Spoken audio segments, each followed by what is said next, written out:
Welcome, everybody. It's time for Riptide 2024. Day one officially begins here in Sandusky, Ohio, at the Kalahari Resort. We're obviously very excited for this tournament for many reasons, but the main one is that you cannot spell Riptide without P tier.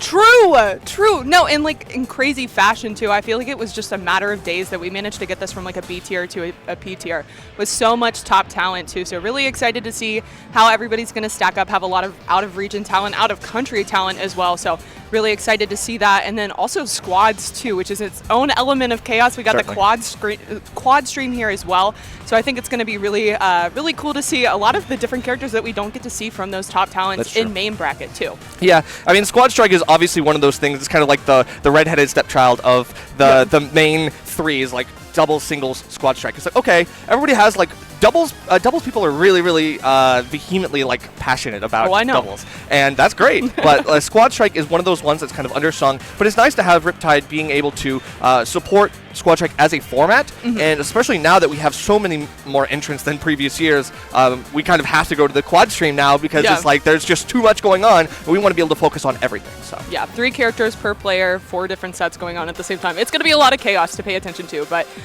hopefully we get some banger sets for sure, and we get to see some top players too, getting into pools too, so we're going to have a lot of distribution of the talent too. But yeah, I mean, honestly, Squad Strike's not something that I have a lot of experience in. I feel like a lot of the time tournaments are picking between doubles and Squad Strike, so it is really cool that you get both here.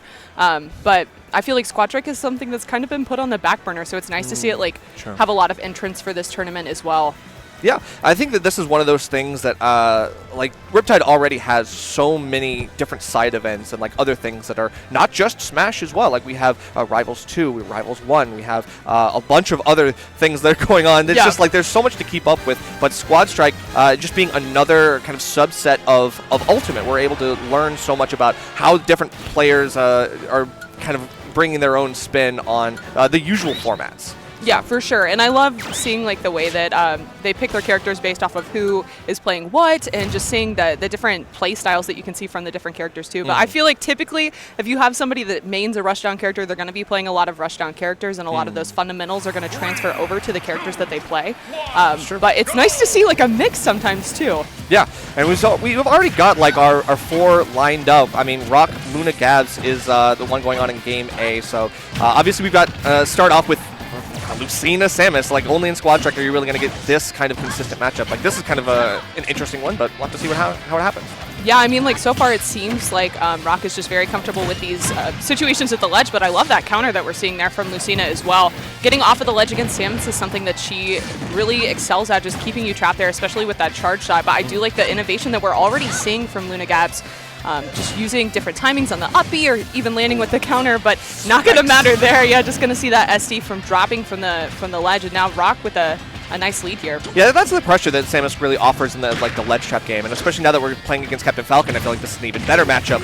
Right now, Samus could really just play her game, like do whatever she's got to do, kind of the keep away game, and just kind of getting a little bit of like the multi-hit scrambles that I think really Falcon loses almost every single time. For sure, yeah, and I feel like Falcon doesn't have like a nice mobility option that really lets him get in. He's relying on his speed a lot. Yep. And so when you get Samus trapped to the ledge here, that's when you can like really excel. But you just see that Rock runs to the other side of the stage using those platforms, using a lot of roll to get out of the burst range of Falcon, and there's not much that he can do about it. Yeah, seriously, it's like these projectiles, like it's just the bomb drop thing, keep running away, kind of like letting that sit as a minefield for Captain Falcon to get in. Normally, the speed that you mentioned is really good for Falcon in getting in on these like camping characters, but it's simple like that. Like, you just get the right spacing, and so far Luna Gabs is just getting on the wrong end of all of this, and we're almost looking at a 3-1 lead forming, and that's going to be it. Yep, there it is. Yeah, that was so strong there too. I feel like in a lot of those trades, Samus was winning the air-to-airs against Falcon too. Like, he has really strong landing aerials that lead into combos, but that Samus Nair alone is just shutting down like every jump that Falcon was going for. I think we'll see a similar issue here on Diddy Kong, but now you have that banana that you can use for approach too, and so we see that at the beginning, but Luna Gabs definitely needs to find the stock, especially being trapped at the ledge. Yeah, I mean, I think that now that we're playing Diddy Kong, we have a chance to maybe slow down the pace a little bit. Unfortunately, you just cannot kill Samus. Yep. And Samus is heavy enough that I feel like none of the setups are really working. We need a good banana setup. Even that's not going to kill at ledge, and that's crazy. Insane DI from Rock right now. Yeah. Okay, just rolls back to center stage there, recognizing that Diddy Kong's going to have to find like an up smash to find the kill, and still the up air not killing just yet. This is Lunagab's chance, though. Drops that banana, but again, that roll just saving Rock over and over again, just able to get back to center stage and set up this distance that they need to hold on. Yeah, and the no-techs on the platform are not really a good sign from Lunagabs, unfortunately. They do get the kill here, but I mean, I don't know. I think he's still got a lot more work to do. Rock is on the Jigglypuff, which, I mean, okay. That's a very different kind of character. What the heck is that? Like, what the heck is this combo? Like, and the Falcon, too. Like, I didn't even see that. Like, it's Samus, Jigs, Falcon. Yeah, what a weird combo. Very interesting spread there. I think that having like this floatiness with the strong aerials is very similar to Samus, but other than that, like the mobility and a lot of the setups that you're looking for, you don't have the projectile that Samus had in the charge shot either, so just trying to find a landing aerial here to confirm into a kill at 125 on Lunagabs, but just playing super patient, doesn't want to overextend. Oh! I don't know that it would have killed anyway, but still very unfortunate. You never know. I mean, PS2, Jigglypuff being super light. I mean, I think the stars align when you get the rage like that on Diddy Kong. Who knows? Anyway, regardless, I mean, if the character doesn't work, the character doesn't work. I'm not going to argue. I'm not going to argue. I mean, I've seen Diddy Kong up smash kill at stupid percent, so it's just payback, you know? Yeah, but I do like that Rock plays this sort of like disengaged character in both Jigs and Samus, but like fewer tools that you mentioned with the Jigs. So obviously you have to get in closer, and Diddy Kong can kind of like platform camp a little bit out in this matchup, but back throw will kill, so we just have to wait. Yeah, I do like the way that Rock is using the banana, though. It kind of gives Jigglypuff her own tool anyway. But still 180% here on Lunagabs, just still not able to find either stock on either side, but Rock's still in a pretty good position, and that up air on the platform, yeah, don't want to be above Jigglypuff, so Rock's going to take that game one. Samus was putting in work, though. Certainly. Love to see it. Yeah, the Samus alone was like, look at that, like brought you to the last character, didn't take anything, and was like at 170 when you died. It was like taking a lot of good hits on the chin, and then just keep it rolling. Like, honestly, I feel like that's the kind of thing with like, if you're able to stop tank well enough with like a heavier character that you have like early in your roster, I mean, sometimes the snowball just happens, and then once you get to the last, oh, I'm on my last character, I gotta tap it in, but we didn't get to that point. So.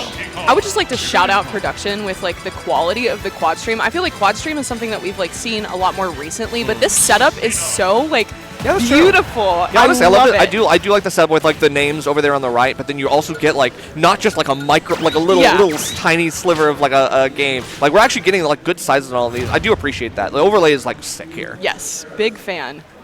All right, so into game number 2, obviously Rock, a pretty convincing game 1, at least on the Samus. I think we're closing with the Samus, though. We're starting with the Falcon this time, so we're going in reverse order. So that could be really interesting because we haven't seen the conditioning with the Falcon yet. Yeah, and Lunagabs swapped off of Falcon to Donkey Kong too. So I think Falcon and Lucina, or Falcon rather, is going to have a really nice time against that Donkey Kong, but that's the last one as well. So if he's able to hold on to this stock for as long as he was with Samus, then that could be very dangerous there for Lunagabs. Oh, certainly. All right, but we're on Town and City, which means, like, yeah, technically some of these characters are going to get a really big buff. I think Jigglypuff will be really good on this stage. So we'll have to see what happens here. Obviously, Lunagabs, he's just trying to get himself back in this fight. I mean, we keep it even right now. I appreciate that, but at the same time, I think the spacing with Lucina is really good. Yeah.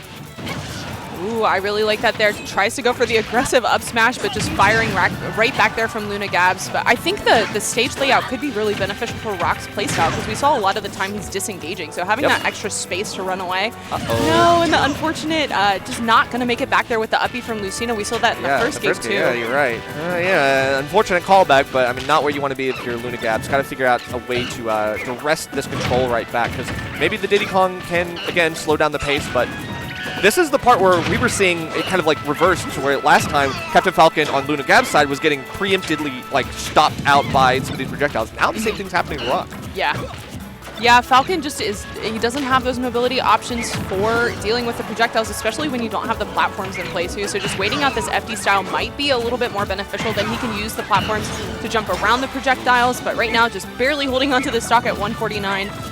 And don't know, sometimes the horizontal like falcon kick like straight across can be good, but I think even then it hits a projectile and sometimes it just stops right there. So it's like that's a really unfortunate situation to be in if you're falconing against someone like Diddy Kong who has like a constant mine of like a banana you just cannot get close to while you're on ground. So you have to play an aerial game here as your falconing. And you do have to worry about the up smash out of shield from Diddy Kong as well too. If you're just like using that falcon kick onto his shield, it might be punishable, but finds that back air there instead. Still have a pretty good lead here for Rock. Do you know if it's best of 3 or best of 5? I think we're all best of 5. I don't know if that's true for Squad Strike though. That might be. We'll find out. Yeah, we'll find out. Yeah, it's okay. So we'll see. As of right now, I mean, Rock is still in a comfortable position. We saw not the same dominance that we saw in the last game, but we still haven't gotten to the Samus yet, so that's what I'm worried about. Yeah, and here's the Donkey Kong online. Yeah, I feel like this, with the larger hitboxes on Donkey Kong, he's going to have a really good time air-to-airing against Jigglypuff, just kind of walling her out. But that drill from Jigglypuff could be an opening for a lot of damage, but just firing right back there from Luna Gabs.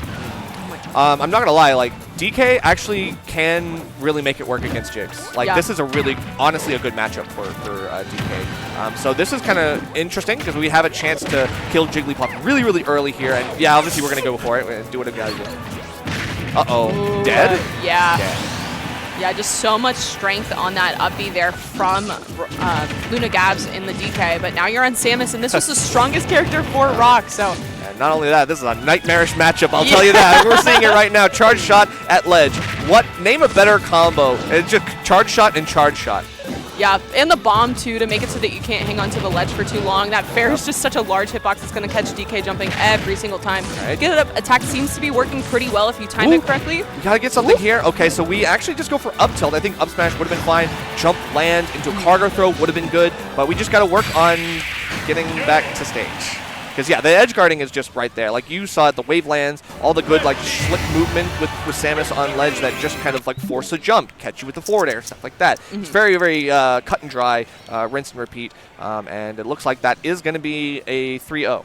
Or 2-0. 2-0, yeah. So it's best of 3. Okay, cool. I do like that conditioning that we were seeing in that last situation as well, where Rock was using a lot of the fair to catch DK jumping from the ledge, so forcing the neutral get up and then just using that dash attack to call it out too. Really good stuff there to Rock. But now we're moving on to XKK and Subby. Yeah, Subby, yeah. Cool. I mean, that's very interesting. I like how we started off, like, they cut to this game right as Kaboom killed. I love that. Excellent. I don't love that personally. Kaboom is like my least favorite move in the game. Like Hero, I hear that a lot. Hero is a cool character, but Kaboom, it's just my reaction time is that of a grandma. It hits from across the stage. Can't air dodge it because we just get sucked right back in. It's lovely. And now we have bounce. Not that it really matters. We don't see too much of the projectile neutral beat from Horn anyway, but it's still nice to have that off the menu. Always a double, kind of a double usage of that move. So I do like that patience that we're seeing on the pins from Subby as well. Just recognizing like, okay, I didn't get the hit with the pin, so I'm going to go the other way. Hero's not going to have the ground speed to catch me and has the slower aerials too, where he's relying a lot on those landing hitboxes. So in those situations where you can disengage from him, it's going to be beneficial, but that's a little scary there, landing on the top platform. Yeah, I mean, we have the freedom to do that on Battlefield as like a triplat. You can just get right up there and land, but still, you're on the top platform. And that's actually, there's a range on that. You get right out the range. You didn't even have to air dodge. You just survive, and that's all good. It was a risk, and we take that risk, but at the same time, like, Incineroar should have no problem taking this stop. We just got to get something here, like forward tilt at ledge, give me down throw into whatever. But if we see some good spacing here from Subby as well, this is very winnable too. Just being able to use those fairs, up airs, aerials, everything to get these strings together. Love that weight on the air dodge too. Yeah, but that back air does not care. Yeah, that was like, oh, okay, that's cool. You comboed me a little bit. I took 50%. I'm still Incineroar. That's cute. Like, how about you catch this back air? Like, absolutely not. We're fast falling back air through that platform. Like, get me out of here. And throwing out the hitbox as well, that's really nice. Oh, we got DM. Oh, cool. Incineroar has to be such a strong squad strike character. Oh, sure.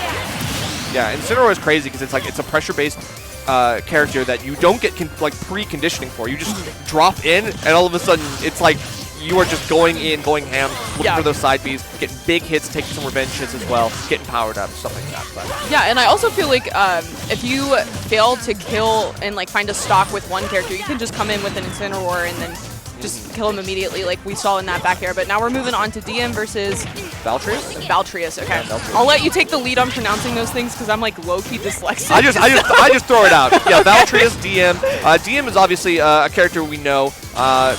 good with the Aegis. Obviously, the Aegis in the middle, which is kind of interesting, the swing position. That's honestly really interesting to see because you don't always see someone put their main or like their best character in that. But I know that we still did have the Steve, I think, for the first stock.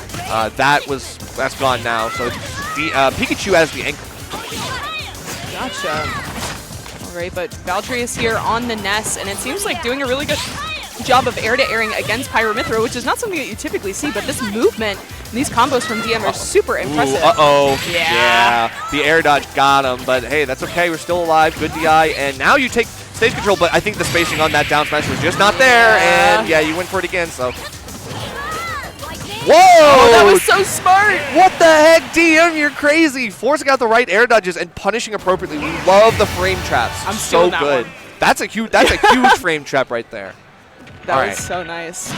Oh, cool. So this is actually a close game, close set. 1-1. This is game 3. Dia versus Super Mario. I wonder who Super Mario is playing. I wonder. With the tag Mario. That's true. I love my wife. That's actually, I was like, why am I talking about Mario? That's talking about that tag. I heart my wives. That's my goat right there. Oh, but landing against this Mario seems to be pretty troublesome. Getting back to the ledge. Oh, the weight on the uppie. So smart there from Dia, though. And now she's trying to find this kill. Finds it with the back air. Very nice. Yeah, and takes that game 3.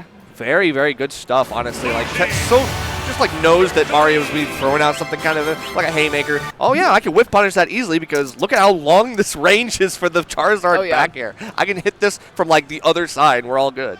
That's the thing with Charizard too, is like you can get him to like 150% and he's still chilling. Like he's gonna kill you with rage. So it's very important that you like force him in those offstage situations. And I honestly think that they did. Super Mario did a great job of that.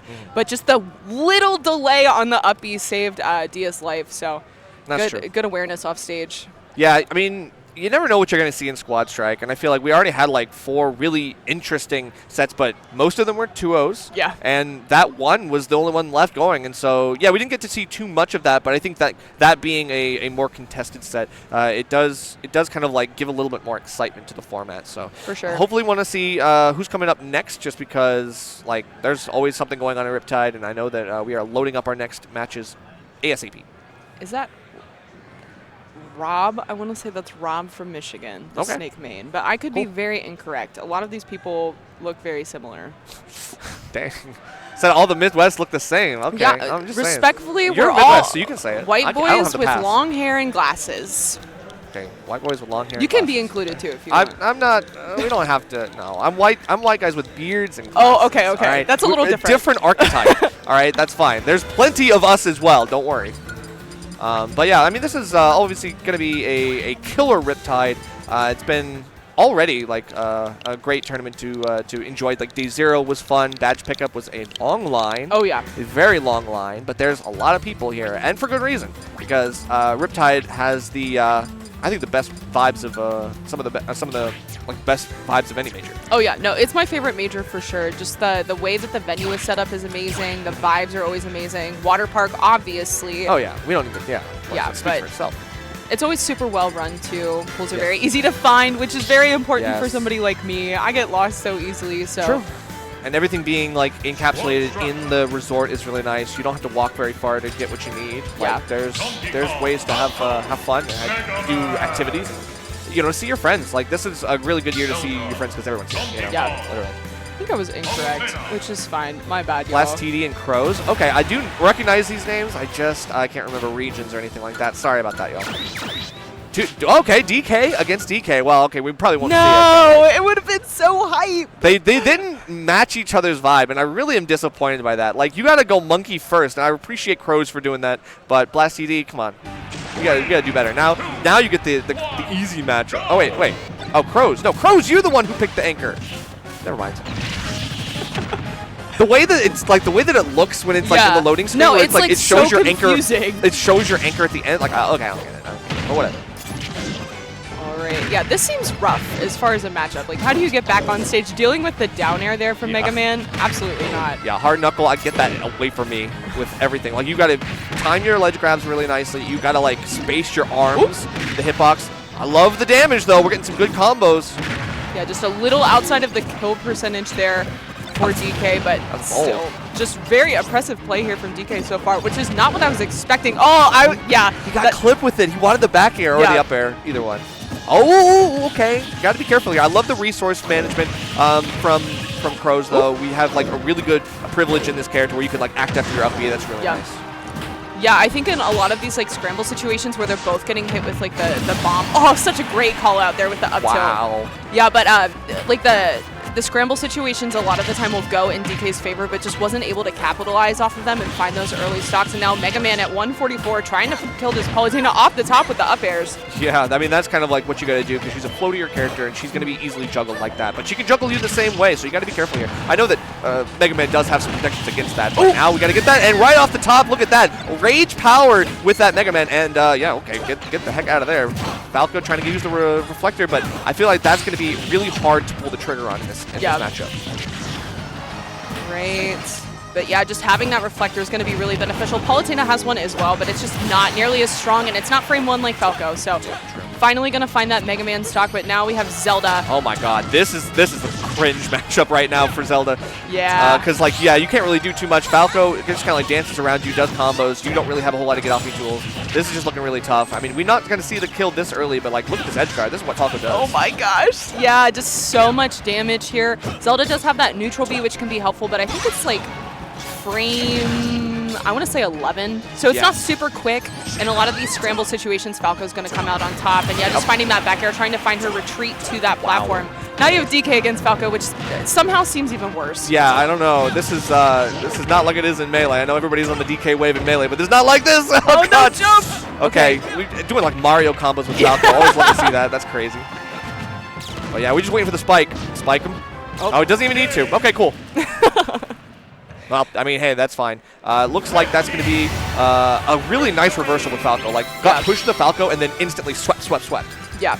No, the Falco's super strong, especially in those last two matchups, too. So just being able to find those combos, so much damage, and then find the kills pretty consistently, too, is going to pay off super well in Squad Strike. True. I think the order really benefited Blast TD there, just because like getting the Zelda the easiest matchup for Falco, just like out the way in the middle, like all right, cool, that stock doesn't really count, let's take it to last stock, and now we're matching the vibes. We want that DK start. I also feel like with Zelda, she can like use the Knight in a lot of those situations to keep the people that are like comboing her super heavy away, but Falco can just reflect it immediately too. So that matchup is terrible. Definitely understand why we switched off of it to Mario instead. Yeah, but now that DK ditto. This is monkey madness right here. You know, Riptide is known for it, but we got double dash attacking to back air. Now we know this is our DK combos, but that is the inevitable threat. You got to watch out for that down air. Yeah, this is the picture of the gorilla in the rooms fighting against the gorilla in the lobby. That's right, the golden gorilla versus the photo gorilla. We love it. All right, still forced to the Meta Knight so quickly. I mean, that's just kind of how I expect the DK Ditto to go. Like, okay, one of us is going to die real quick. Ooh, the drag down? That was so well done. And then waited, didn't want to save him either. Genius play. Super smart. Wow. Looking so clean, but now Meta Knight Mega Man. This is a wild matchup if there ever was one, but this is another one of those juggleable characters with Mega Man. Oh my gosh, okay. Oh god. I was going to say having the multiple jumps could help you, but not when you're right by the ledge. That's exactly where Mega Man wants you, and but like literally to be that close to the ledge and still go over the ledge, gutted. Yeah, that was brutal. But now we have the Falco, which was the MVP of the last game as well. So might be able to bring this back. Up tilt's going to be a great combo starter, getting something started here. Stringing the up air into back air, too. Great damage output from this Falco. Yeah, this Falco is going crazy right now. I expect nothing less from Blast TV, but I mean, let's be real. This is good combos. We're still beating down the Mega Man, but Mega Man can survive for a long time, so I wouldn't just I wouldn't say it's so easy. Yeah. All right. Good DI on that, avoiding the extra laser from the throw. But now just trying to space around a lot of these projectiles that Mega Man has, playing super patient, sitting in shield a lot too, but your shield's getting pretty low and you're getting pushed to the corner, so needs to make something happen here. Okay, yeah, it has to go for the high Phantasm, so we're just going to wait for that. Look for maybe a Trump, but a little bit late on that. That's okay. Crow's still trying to set up on the ledge. Falco, I mean, can't delay for a little bit, but he's still a spacey. Oh, there's that call out, yeah. Yeah, so I love that. Force you to run in, make you think, like, I have enough shield stun that I can, like, set up for the up tilt and have the frame advantage where I can throw that out preemptively on your run up. Yeah, it worked against the DK, and it's working against the Falco, too. That's crazy stuff. Yeah. Really smart call out. I don't see that super often from Mega Man. So yeah, that is true. I guess. Oh, what are they? Oh, I was about to say, are they doing random? No, they're not. That'd be crazy. Wait, they are gonna do. Oh, maybe no, they were no. just. Yeah, it's okay. They had to reset. They're figuring it That's out. what it was. Okay, Gotcha. cool. Yeah, Squad Strike is so weird. You know, sometimes it's just like, who knows what's gonna happen. But yeah, so I think we're gonna stick with it. So Falco, Palutena, Donkey Kong, no surprises there. We did see the Mario for Crows that we never actually saw in play on that last game. So I think in this one's gonna be really interesting. Another game 3 set here, Emma. Which I love. I want to see him go back and forth. I feel like there's so much extra adaptation that has to go on during Squad Strike because you have so many different characters that you have to worry about too, so many different matchups. So being able to like pick which characters are going and when. But we're going back to the Gorilla Duel here for the beginning of Game 3. Love this. This is with a taunt too. Yeah. Okay. They gotta respect. Oh yeah, you're right. Oh my Try gosh. to get the spike as well. I love it, but you know you're gonna jump right back into that. You gotta be patient. Patience. Never mind. We're just swinging. No patience here. I will go as fucking. I will go as hard as I can. Yeah, just trying to swing, and then the game starts on their second stock. Okay, cool. Okay, look at the side B. I appreciate that. That's armored. There's plenty of armored options with DK. You gotta do what you gotta do. Okay, how do you get back? Yeah, they're. Oh my gosh. Okay, that works. But now you're at 110 on Donkey Kong against this Mega Man, which was the strongest. Like, I think Blast CD definitely has the Falco as the strongest, but then this Mega Man, you have to worry about so many of these projectiles as DK. You have to worry about that up tilt at higher percents too. We've seen. Oh, they're all 4 on Pokemon? Oh. They're all on Pokemon Stadium. I was like, Yoshi is not every a Pokemon. single game on Pokemon Stadium too. Yeah, honestly, that is crazy. Well, I love that it. stage. Welcome to the Midwest. Yeah, okay. I feel like that's just true everywhere. I don't know if Midwest can just like claim that's all. Oh, that's ours. No, it is. Okay, cool. We get it. I feel like Tri-State would have a word with you. Tri-State wants to have a word. All right. Either way, so yeah, we're finally getting pushed off the DK. That was really good stock tanking there for Blast TD. Still have to do some work on the Palutena. I feel like we have another time where it's like we saw how quickly the Mega Man was able to kind of dispatch this last time. So we got to have more fight in the tank because right now we're getting comboed out. And this edge guard is so crazy. Falco time. Falco time. Falco time. Oh my gosh. Okay, good damage there using the dash attack though. Is that dash attack? What? Oh, the spin? Spinny. Yeah, spin. Yeah, that's win. dash attack. You're right. Yes. But yeah, we got another spinny move, and this time that's really good because if you're right on top of them, like there's no reflector, there's no way out. Like you're just kind of stuck in there for cutscene. Oh, here I am. Wow, this just edge guard sequence is so strong here. Yeah, crazy stuff. Okay, we're good. Okay, the turnaround. I was waiting for the up tilt. I thought maybe we're gonna see that out of shield, but no. What the heck was that spacing? That was so good from Crows. Honestly, I really like the spacing on the fair from Blast TV there. Uses it and drifts back a little bit, but just the capitalization of using the I want to call it Metal Gear, but that's Metal Blade? Metal Blade. Metal Blade. Yep. Yeah, Uses the Metal Blade into that confirm to find that stock. Just really good stuff, especially considering that he lost game 1 too. Right. And I mean, of course, like the DK was a little bit easier to deal with when he was at high percent, but like there was a chance where I was like thinking, oh, DK can just grab the Metal Blade with like the F tilt, really long arm range. So it's like it's a really good kind of catch-all coverage tool, but we didn't see too much of it. Did try to put up a fight, but Crows is going to take it with a 2-1. So let's take a look at. Oh man, I don't even know. Who do you want to watch? Gamer Dog, Weeble Wobs? That looks interesting. Oh no, never mind. I'm sorry, it's Sonic. Sorry. Free K-Flock versus Rock. Okay, yeah. Let's take a look at game Y. So we've got Jigs versus Zelda. And I feel like we just saw this, but it was like a Rock with a different opponent. But it's another Zelda. So Rock was playing against Luna Gabs. Luna Gabs. That's yeah. Right. That was the one that had the really strong Samus too. So I think that could be beneficial in the matchup against Zelda. But she does have that reflector. Right. Not going to matter here though, because you're going to have this Falcon now, and Falcon's just going to rush you down. But this is like the type of matchup that I was talking about with Zelda, where Falcon's going in, he's trying to get those combos, but now you have the Knight that works, and Falcon is not going to have that frame 1 reflector. That is so hard to say. No, you're good.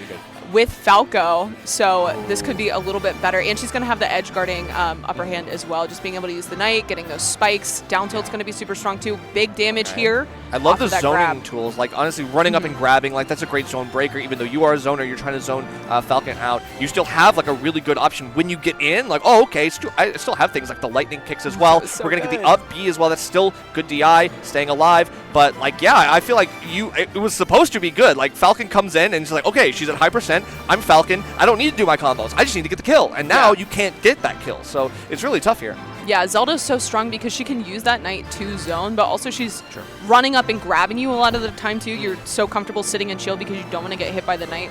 And so she capitalizes off of those situations. But now you're at high percent against Rob, using that rotor arm to send you back off stage. And this is scary, but yeah, tries to grab the gyro, but the gyro is actually still on stage. So kind of messing up that edge sequence there, but still in a pretty good position. Rock is staying alive against a Rob edge guard like that at high percent, but this might do it. Yep, up tilt.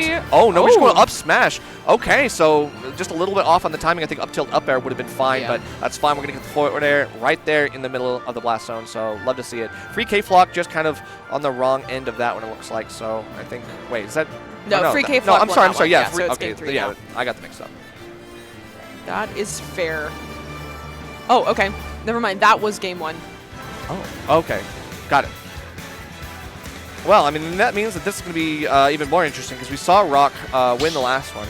And now they're going to put to the ropes a little bit. So when are we going to have 5v5 squad strike? Dude, that would take 12 years It would take to 12 run. years, you're right. But it's best of 3, right? It's like, I feel like that makes it easier. It's all best of 3, so we're good. That's true. I would be okay with that. But Icy Miss is going to win. I don't know anybody that's like better with so many characters. My personal pick is No Tag. Really? I think No Tag is really, really good because already has like a tournament ready Samus in addition to the Mario. I don't know what his third character is though, so that might be the hinging factor. Yeah. Like that. But anyway, so going into game 2, free K-Flock up a game, and yeah, Rock. Let's see what you got. I don't know how they do it. I can't even be good with one character, dude. How do you do it with 3 or 5? Yeah, no, it is tough. Like I've played a lot of characters, but I would not say I'm proficient with any of them. So. And just being able to like swap your mindset so quickly in the middle of the game too. True. Which can be a blessing or a bane, honestly. Depends on how you react, how quickly your opponent reacts to what you got as well. So let's go all in on this one. Obviously, this is going to be a tough matchup for Falcon for many reasons. The projectiles are hard. We've already seen lots of Falcons struggling in matchups like this, so we'll have to see if Rock does any better this time around. Yeah, Falcon's definitely the fan favorite for Squad Strike so far. I feel like the majority of the sets that we've watched have actually had a Falcon either for one player or both. It's true, my Falcon's nasty. I would play a Falcon in squads, I'm just saying. I was a Falcon in 4, so he'd probably be in my squad too. DK is another really big one. Like, Yeah. we saw a few DKs for a reason. I think it's just a fundies-ish character that you can like, yeah, I could just like muscle my way in and win stuff. Throw Yeah, big exactly. hits. And just get like one really good advantage sequence that can cost somebody their best character. Yes. Yeah, the X factor there is definitely a potential to be maximized. So I love that K-Flock knew that Falcon kick was coming, and throughout the up tilt they traded, but just recognizing in a lot of those situations that the high recovery is usually going to come with like something aggressive out of the corner too. Right. And a good answer to the rapid jab, holding it for a little bit too long, tried to pressure out, but yeah, once Rob gets out of that, he's like, okay, cool, I got quick moves. Great. Where do you go? I know, I like that. No, I like that. Free K-Flock had like nowhere to go and said, fine, I'll wait. All right, but Rock losing that first stock, K-Flock still alive. Never mind. Wow. Samus back air is so strong, 104. That was like a late kill too. I feel like Free K-Flock just kind of like stopped DIing at the end. Was like, I'm good. No, don't just assume that. Yeah, that reflector, I mean, like, it lasts so long that it's super strong in this matchup when dealing with that charge shot. Look how much damage it did. Yeah, no, it's so much, too. And K-Flock just so comfortable getting these grabs as well. We saw that in the last game, and just it's going to be super helpful when you're playing against Samus, who is so out of shield heavy. Just running up and grabbing her and not giving her the chance to use that up B. Really good stuff there from K-Flock so far. Okay, does go for the up tilt, which is like, okay, I understand, probably a little bit of a miscalculation, but that's okay. Like, the edge guarding against Samus was actually really good. Like, Samus is one of those characters that it's very hard to pin down at ledge, but I love, like, the catch of the forward air, jump from ledge. It's a classic Samus move with, like, the dash down tilt with Zelda, which is really crazy. So I'd love to see this edge guarding. I want to see where it goes. Yeah, it looks like that tether's super helpful for getting back to the ledge with those low recoveries, not having to worry about the knight. But yeah, fair, again, just a really big hitbox for Samus, so it's going to do a great job of calling out Zelda when she's jumping from the ledge. Oh! Okay, the microspacing was so good. Unfortunately, Rock just kind of miscalculates again. Like, we're just like wrong spacing. 3K Flock kind of doing the right things, pushing out the pressure with the Phantom. Back throw, not going to kill just yet, but we're nearing up throw percent too. Samus is pretty heavy, but I think just one grab here could definitely cost Rock the stock. Yeah, we just gotta wait this out. I mean, okay, it's running in. Like, we gotta start using that neutral B a little bit more. It was working earlier in this matchup, but we just gotta keep that on a hair trigger. When you're running up, like, you gotta know charge shots coming for you. Yeah, using the Zair is super helpful with dealing with the Knight too. If you hit Zelda while she's charging the Phantom, it can disrupt it, and then she's kind of a sitting duck. So, not gonna have that on Jigglypuff though. And this matchup is very hard for Puff. She just does not have a way to deal with the Knight. Right. The Knight and like sometimes the side B as well, like you can tell all the pressure, like having to parry and then still having to like play in your space, have to wait. The air dodge in, of all things, like Rock just goes crazy and 3K Flock doesn't really pull the trigger, I think, on that disruption. Oh my gosh. So much damage there with that up air too. Super strong, so you do need to be careful when you're jumping above Zelda. Oh! Whoa! I respect it! You grabbed out of that, like, that's crazy. I'm holding shield for dear life. Oh my god. Dash back F smash, one of Zelda's best tools, and we're seeing it there. 3K Flock gonna take that 2-0. That was a crazy anti-aerial choice. Like, you're at low hop height, and then like I'm just like going for it with that. But it's like it's coverage. I guess it hits like Jigglypuff in the air like that. You know that she's just trying to like float in menacingly, try to catch you with like a landing aerial or something like that. Something she can work with. But yeah, I mean, I feel like that's a safe bet to hedge if you're Zelda. Yeah, I mean Zelda is like, I always think of characters as like problem solvers and problem creators. She is very much a problem creator. Definitely. And so that she is trying to make it so it's very hard to hit her. She's using that Knight and basically creating her own armor. But then also in those situations, you're like trying to hit her off of the ledge, trying to like disrupt the situation so she can't just keep continuously throwing out that Knight. So she recognizes that, she dashes back a little bit, you whiff your move, and then she's going to hit you with that F smash. And it's so strong too. So yeah, for sure. A lot of weird character combos as well. We're seeing like more Zelda than I would have expected. More Jigglypuff. More. I mean, the DK and the Falcon we already mentioned. Those are like, you know, kind of classic. So it's like I'm cool with that. Like I'm down with whatever. But I think that, you know, sometimes when it gets right down to it, we gotta get some weird matchups, and we definitely are getting those. Yes. That's I'm glad to see Falcon and DK getting some love, though. I feel like they're characters that we don't see super often in bracket. Yeah. So I'm glad to see them getting some love in squads. Definitely. We probably won't be seeing too much of them in this tournament, honestly, because they're going to run into like a Japanese player round 3 and be like, yep, here we go. And DK Game and watch, yippee. What can I say? I think it's cooked for me. Yeah. All right, guys. Oh no! It's like one of those clips where they're like, "Yeah, what place are you getting?" I'm getting first place, and then it's just like 129th. You just show the matchup. You don't even have to show what place they got. Just show the matchup. Oh yeah. Like 0-2, there it is, or 0-3, I guess. Those all best videos are so funny, man. That is honestly good content. Good content to watch. All you content creators out there who are doing that, keep doing it. We love it, but. Good Riptide so far. We're getting well underway with the events of the day. Squad Strike going on. I think doubles is later today as well. Yep. We've got lots of good side events, lots of interesting Smash. You know, more than just the usual tour de fair that you might be used to. But it's always a good time here in Sandusky, Ohio. Always blessed to be here. I'm Nerf, joined by Emma. Yeah. I know you can't see us, but like we're here. We're here. Hey! What's up? Okay, cool. Yeah, okay. Gotta show some love to the guys. What's up, everybody? Hope everybody's having a good time. Yeah, we also have Mario Kart, which I've gotten into recently. Oh, so true. like we also have that stream going on at the same time.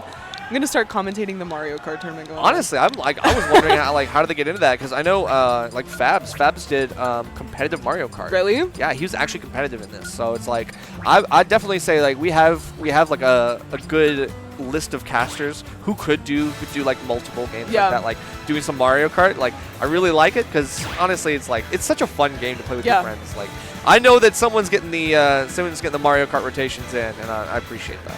No, I love it because I started watching like the GDQ runs of Mario Kart 2, and like seeing all the different like shortcuts and everything is so cool. It like added a new appreciation to the game for me. Who's your Mario Kart main? My Mario Kart main? I play King Boo. King Boo. I respect it. King Boo. Back in DS days, it was Dry Bones. Dry Bones? I'm always dry. I can see that I for love sure. Dry Bones. Yeah. That's my go right there. For DS, like that was my true soul main. Yeah. Dry Bones isn't as good in 8, which is kind of disappointing. Dang. It's like King Boo is better. King Boo's better. Yeah. If I really want to go try hard, I'll go Waluigi. I can't help it. Okay. I'm a try hard. So. You got to give him some love for not being in Smash too. Yeah. Thank God that he's just not like what was it? What was the Mario Kart 7? Was it like something on the Wiggler, like Waluigi on the Wiggler or something like that? That's like the meta where it's like Really? everyone goes it or something like that. I don't remember. Yeah. It was I don't like know. one of those really Yeah. like things where like you would get into a match and like 7 of the 12 people would be going Waluigi on the Wiggler. That's so funny. Like the meta is kind of like, or at least it was for Mario Kart 8, I think. It was very set in stone. Yeah. I think DX, I think they ended up changing some stuff. I think there's a lot more variety now. Yeah. I don't know how good she is, but I always play Cat Peach. I love her Oh. so much. Cool. You like do the tricks and she's like, meow. That's so cute. Honestly, like I feel like whenever the next Mario Kart game comes out, they got to do some of the Peach stuff from her own game. You know? Yeah. It's No, Showtime. it looks so cute. I Would love really to want see to that. play it. Would love to see that, like the little Musketeer. Yeah, the Peach. Musketeer Oh my one. God, that's It's so so cool. cute. Girl That was boss. like one of the things that I wish that they did more for Ultimate was like add different skins. Like I love the Mario, like the Wedding Mario, and Yeah, all of that the Wedding stuff. Mario is good, but then you also have Felt Yoshi. So Yeah, we're getting, I don't like that one. we're getting like okay, we're getting a little bit too crazy with the science. Yes. Yeah. Like science has absolutely gone too far there. All right, so looks like we've got our set. Simba versus Kalahari at the Kalahari. That's crazy. Okay. Okay, Kalahari. All right. Cool. I like that. ABG. That is a crew from Kentucky. So I wonder if I actually Oh. know this real person's tag because I do not think that it is Kalahari. You think they changed it just for this tournament? That's funny. Yes. People do that. I know. Yeah. I'm not casting doubt. I definitely believe that would happen. But we got Simba, I do that. Miss McRib. That's my goat. Miss McRib. Yep. Okay, cool. So we are getting into it. Looks like this is the. I mean, this is like. Okay, Simba is going characters like this is MK Leo if he was insane. Yeah. Like I'm gonna play Violet Joker, but what if I also played Kazuya? Like that would be like DLC. evil MK Leo, Yeah. the player here in the Squad Strike roster. But I think this is Eggs. I think that is their tag. Cool. They're a Yoshi main from Kentucky, but we'll call him Kalahari Kalahari for sure, the sure. vibes. Yeah, we gotta go for it. I mean, that's what they want us to call him. We'll call him that. All right, so what do you think about this one? Byleth versus Yoshi. I know that this is a tri-state classic. Really? Actually, yeah, because there's a couple Yoshis. Obviously, Pharaoh, one of the big ones in tri-state, but Justin Byleth. Yeah. You know, this is a fusion matchup. Yeah, I don't know. Byleth is not a character that we see super often. Like, Leo had his time where he was playing a lot of Byleth, but outside of that, like, in the Midwest, we don't have a lot of Byleth representation. So we do have a lot of Yoshis, though. I think that Yoshi's going to be really strong off stage. Just being able to, like, run out there with a Nair could probably shut down the tether recovery from Byleth. But as far as, like, air-to-airing, I'm not really sure. Like, I think that the range is going to be in Byleth's favor, but once you're in these, like, scramble situations where you're up close, I think that Yoshi will come out on top. Yeah, some of the retreating aerials, I think, for Byleth are going to be really good. Like, when you get too close on the shield like that, of course, the Nair out of shield is going to be really, really strong for Yoshi. You've got to play the spacing game super, super well if you're going to be the Byleth here. Because right now, like, the spacing, obviously, you can see how close they are to the shield when they're getting the pokes. You got to get max range pokes if you don't want to get punished. I know Yoshi has, like, some really great airspeed, great air drift, but, like, still, you got to push the limits.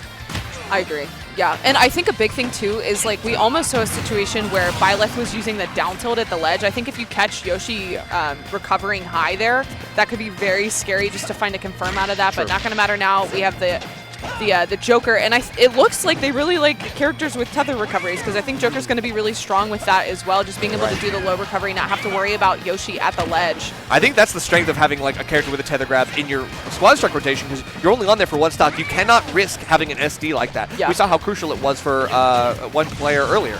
Yeah, with the Lucina. The Lucina, yeah. So you just got to watch out for that kind of stuff. Like managing your resources is really good. No tech on that drag down spike because who's expecting that of all things? So Kalahari on the wrong end of that, and the Joker combo comes through. No Arsene, by the way. Almost, though. So definitely don't want to like respawn on Cloud right into Joker Arsene. True. But this is definitely getting to the point right now. Love that use of the side B from Cloud for extra shield pressure.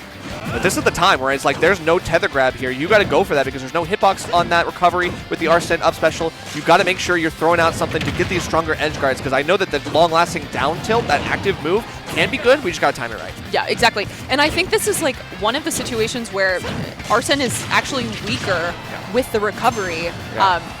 Joker's tether recovery is always going to be stronger in this situation. So with a character that is so good at the ledge like Cloud, that could be for Joker's detriment dealing with that Arsene recovery, but not going to matter now. Has the tether back, but at 142, so just one straight hit from Cloud with a back air, which we see there with the drop through from the platform, could cost Simba their stock. I do like the spacing as well, like the coverage on the platform with the Nair. I mean, it's not as big as it used to be, but hey, it still covers that platform well enough. And now we finally get a big haymaker coming out of the aerial forward air, going to take the stock. Good stuff, and lots of pressure on the shield here. That's crazy. Yeah, and I love that immediate like pull of the up B out of shield from Kalahari as well. Just not letting. No. Yeah, this is scary. Oh no. Ah! Not letting Kazuya try to get a punish. Yeah, well, the regrab, no. See, this is why the SDs are so crucial here. Can make or break the game here for you. So now Kazuya at least gets boxed out by Rob well enough. Now we're getting the big punishes. Got to take this down air, and yeah, okay, good pressure. That was really strong there from the Rob. I love that pressure that you're seeing. The timing on the back air to send Kazuya back off stage. Just really strong play there. For a second, I didn't realize that Kalahari had the Rob either because the like color of the Rob was blending in with the bottom of the stage, and I was funny. like, oh, this is last stock. True. Yeah, I mean that was a pretty good start. I think Kalahari with the Yoshi play was obviously very good. Kind of get yourself up to a nice like lead here. It's always nice. Oh, actually, we got the no tag set. Can we take a look at? Oh, they just finished the game, so let me wait until they get the next one. But like that no tag set is gonna be really interesting because, like I said, no tag has some really strong characters. Yeah. Chase is another one that I think is one to watch in Squad Strike. Yeah. I think has gotten to top 3 in the last 2 Riptides, I think, in Squad Strike. Yeah. Very strong, proficient player, fundies based.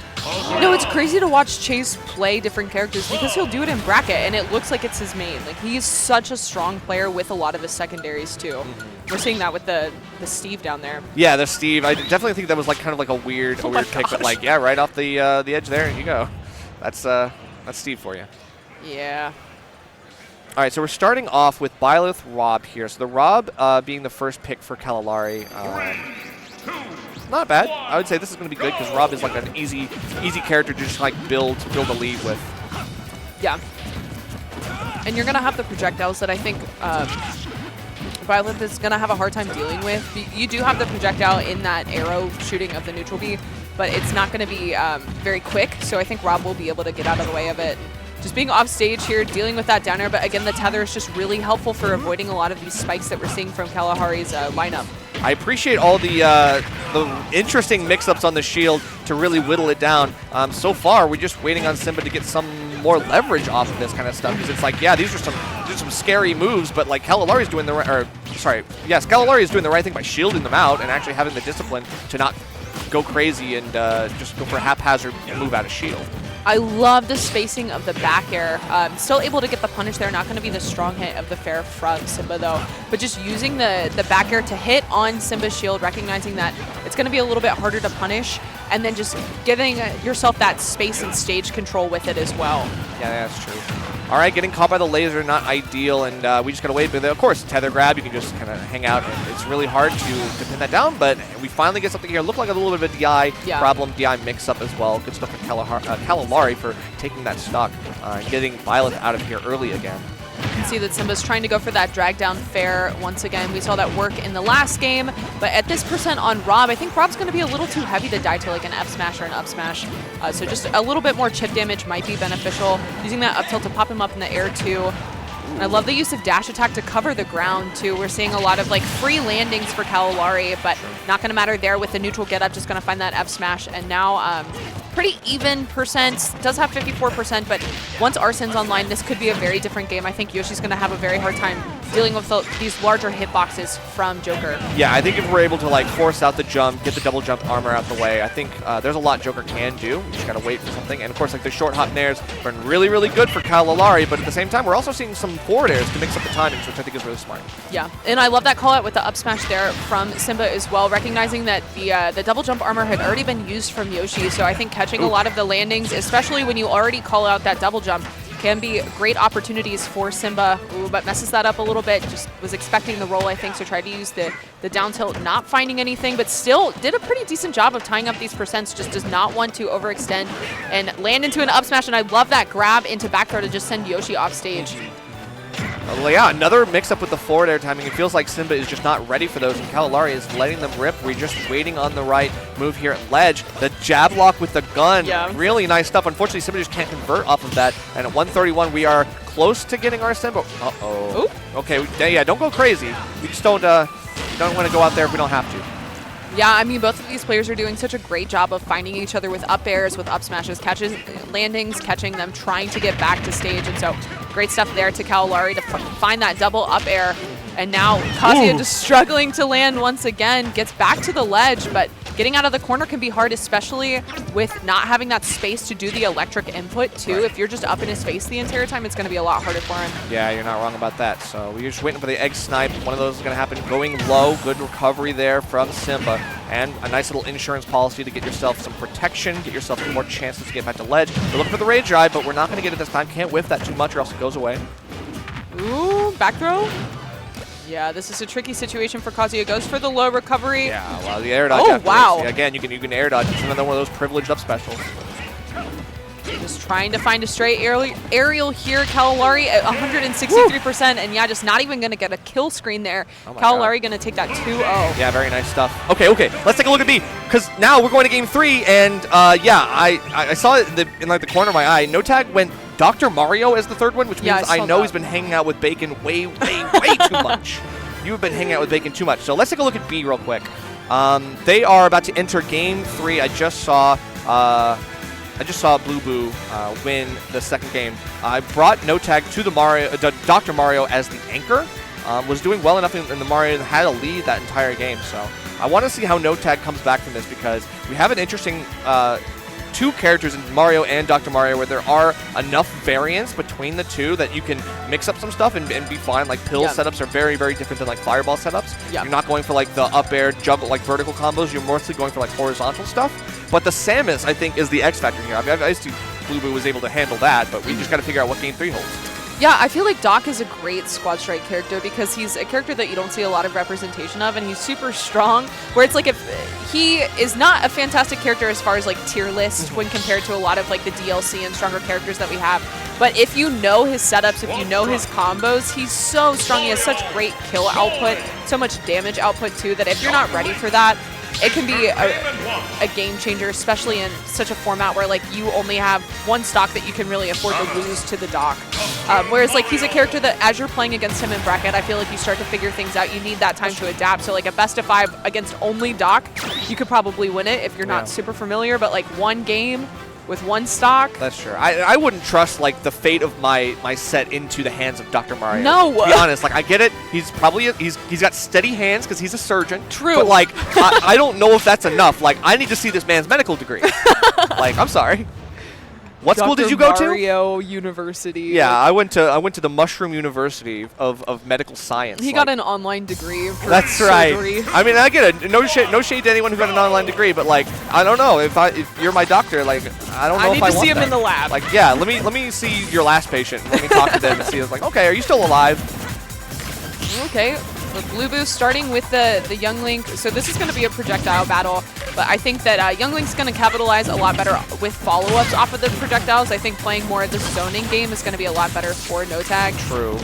Yeah, I think Samus having like cancelable options and being able to like mix up, you're like, okay, charge shot cancel into grab, having a longer range on a tether grab. Like I know we all talk about how it's really good for Young Link, but I mean, it's way better for Samus. And if you really want to go grab for grab, I got you there.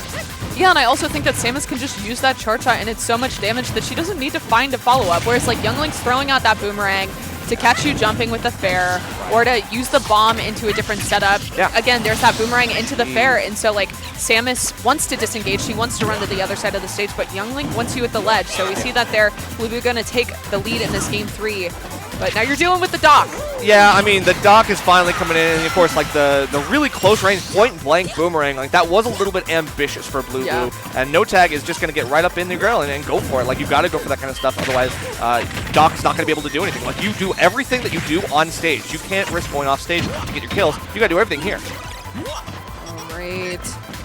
Yeah, down air is a strong option when you're trying to land as Game & Watch, but if No Tag's able to call that out with like an up smash or something at higher percent, that could cause you to lose your stock, but it's not going to matter. Yeah, just does not have the vertical mobility with that up B there from Doc. So now No Tag on his last stock. Yeah, I know. That's just why I'm always hesitant to like have a character with a really lackluster recovery, especially against a character spread like this. Yeah. Like, Game & Watch especially is so kind of, in my opinion, it's kind of a free matchup. Yeah. No, I mean, just like one stray hit can cost you your stock. Okay. Oh my gosh, Goes the same way. I mean, we love Mario being able to kill a lighter character like Game & Watch off the top like that. Good DI mix up with down air and stuff like that. It's really nice. Yeah, so actually an even game. Good stuff there to No Tag to capitalize off of that and then make this a very close game 3. And reminder, it is best of 3 too, so it all comes down to this. Blueboo on the Roy.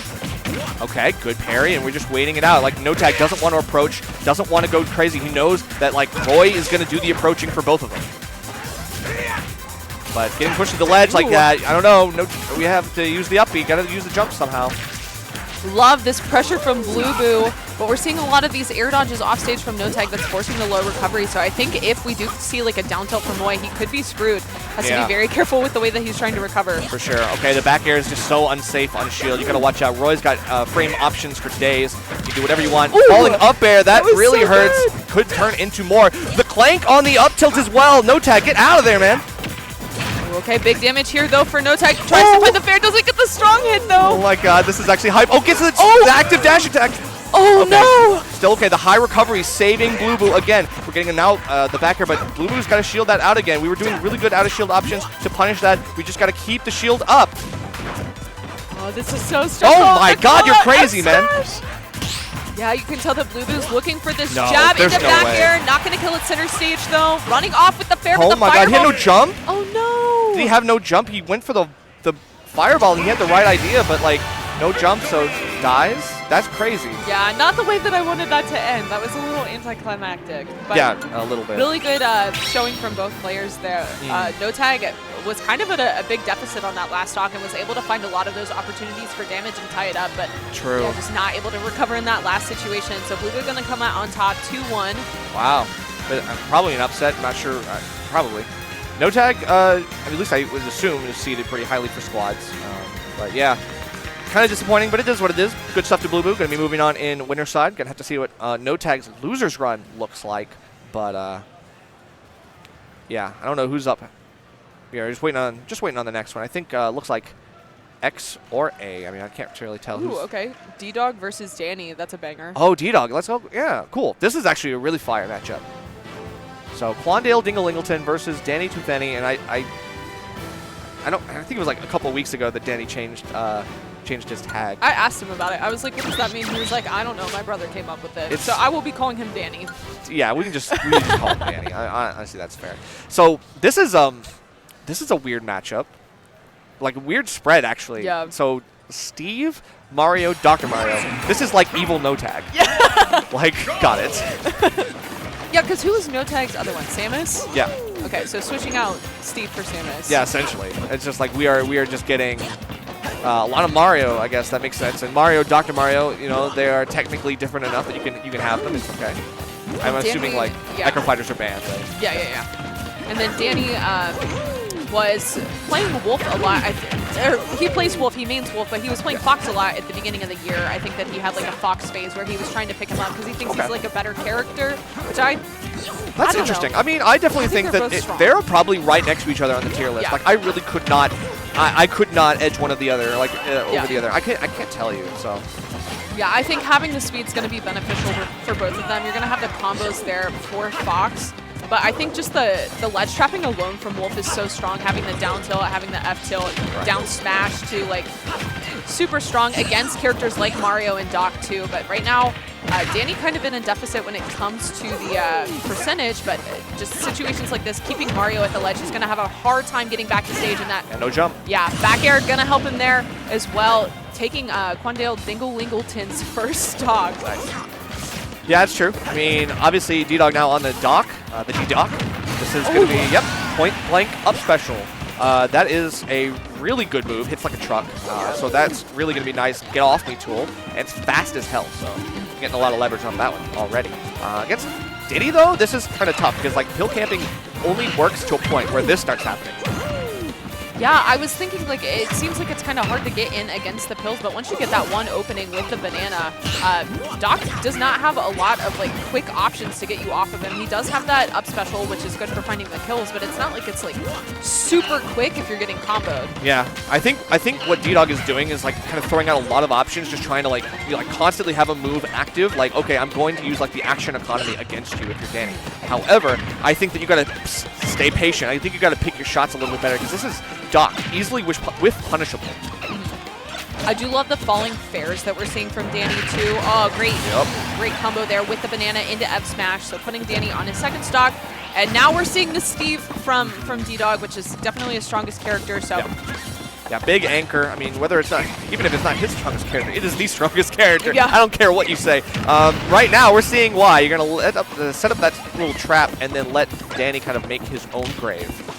Yeah, it is interesting that they both have their mains as their anchor too. I don't think that's something that we've seen super consistently. A lot of the time people will be picking their main for like their first or second character just to try to get that lead and then have their last character be something that's a little less strong, but for both of these players that's not the case. Yeah, both are viable strategies, but here I think it's like obviously good to have Steve at the end because like Steve is a comeback character. Yeah.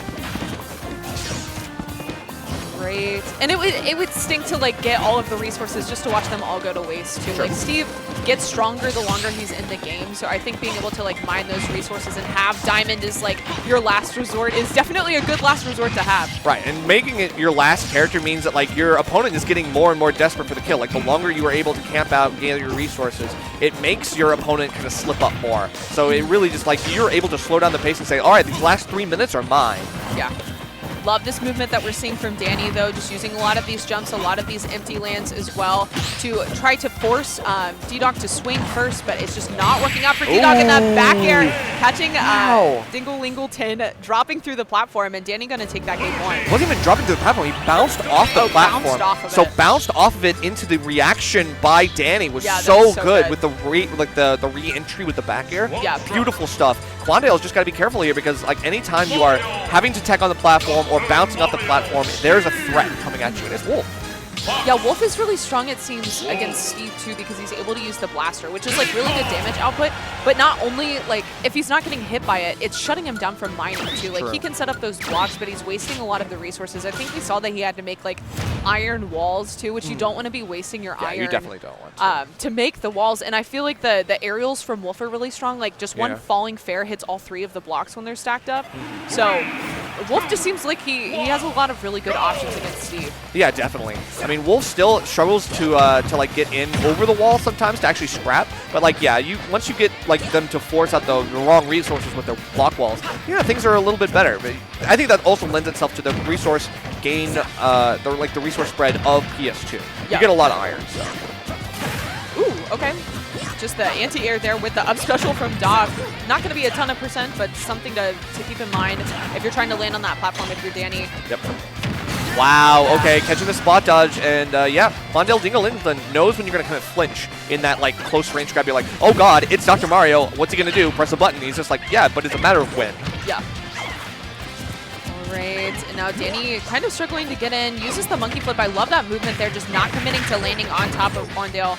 A really smart decision because we have seen that up special from Doc is such a great call-out option when you're trying to approach his shield.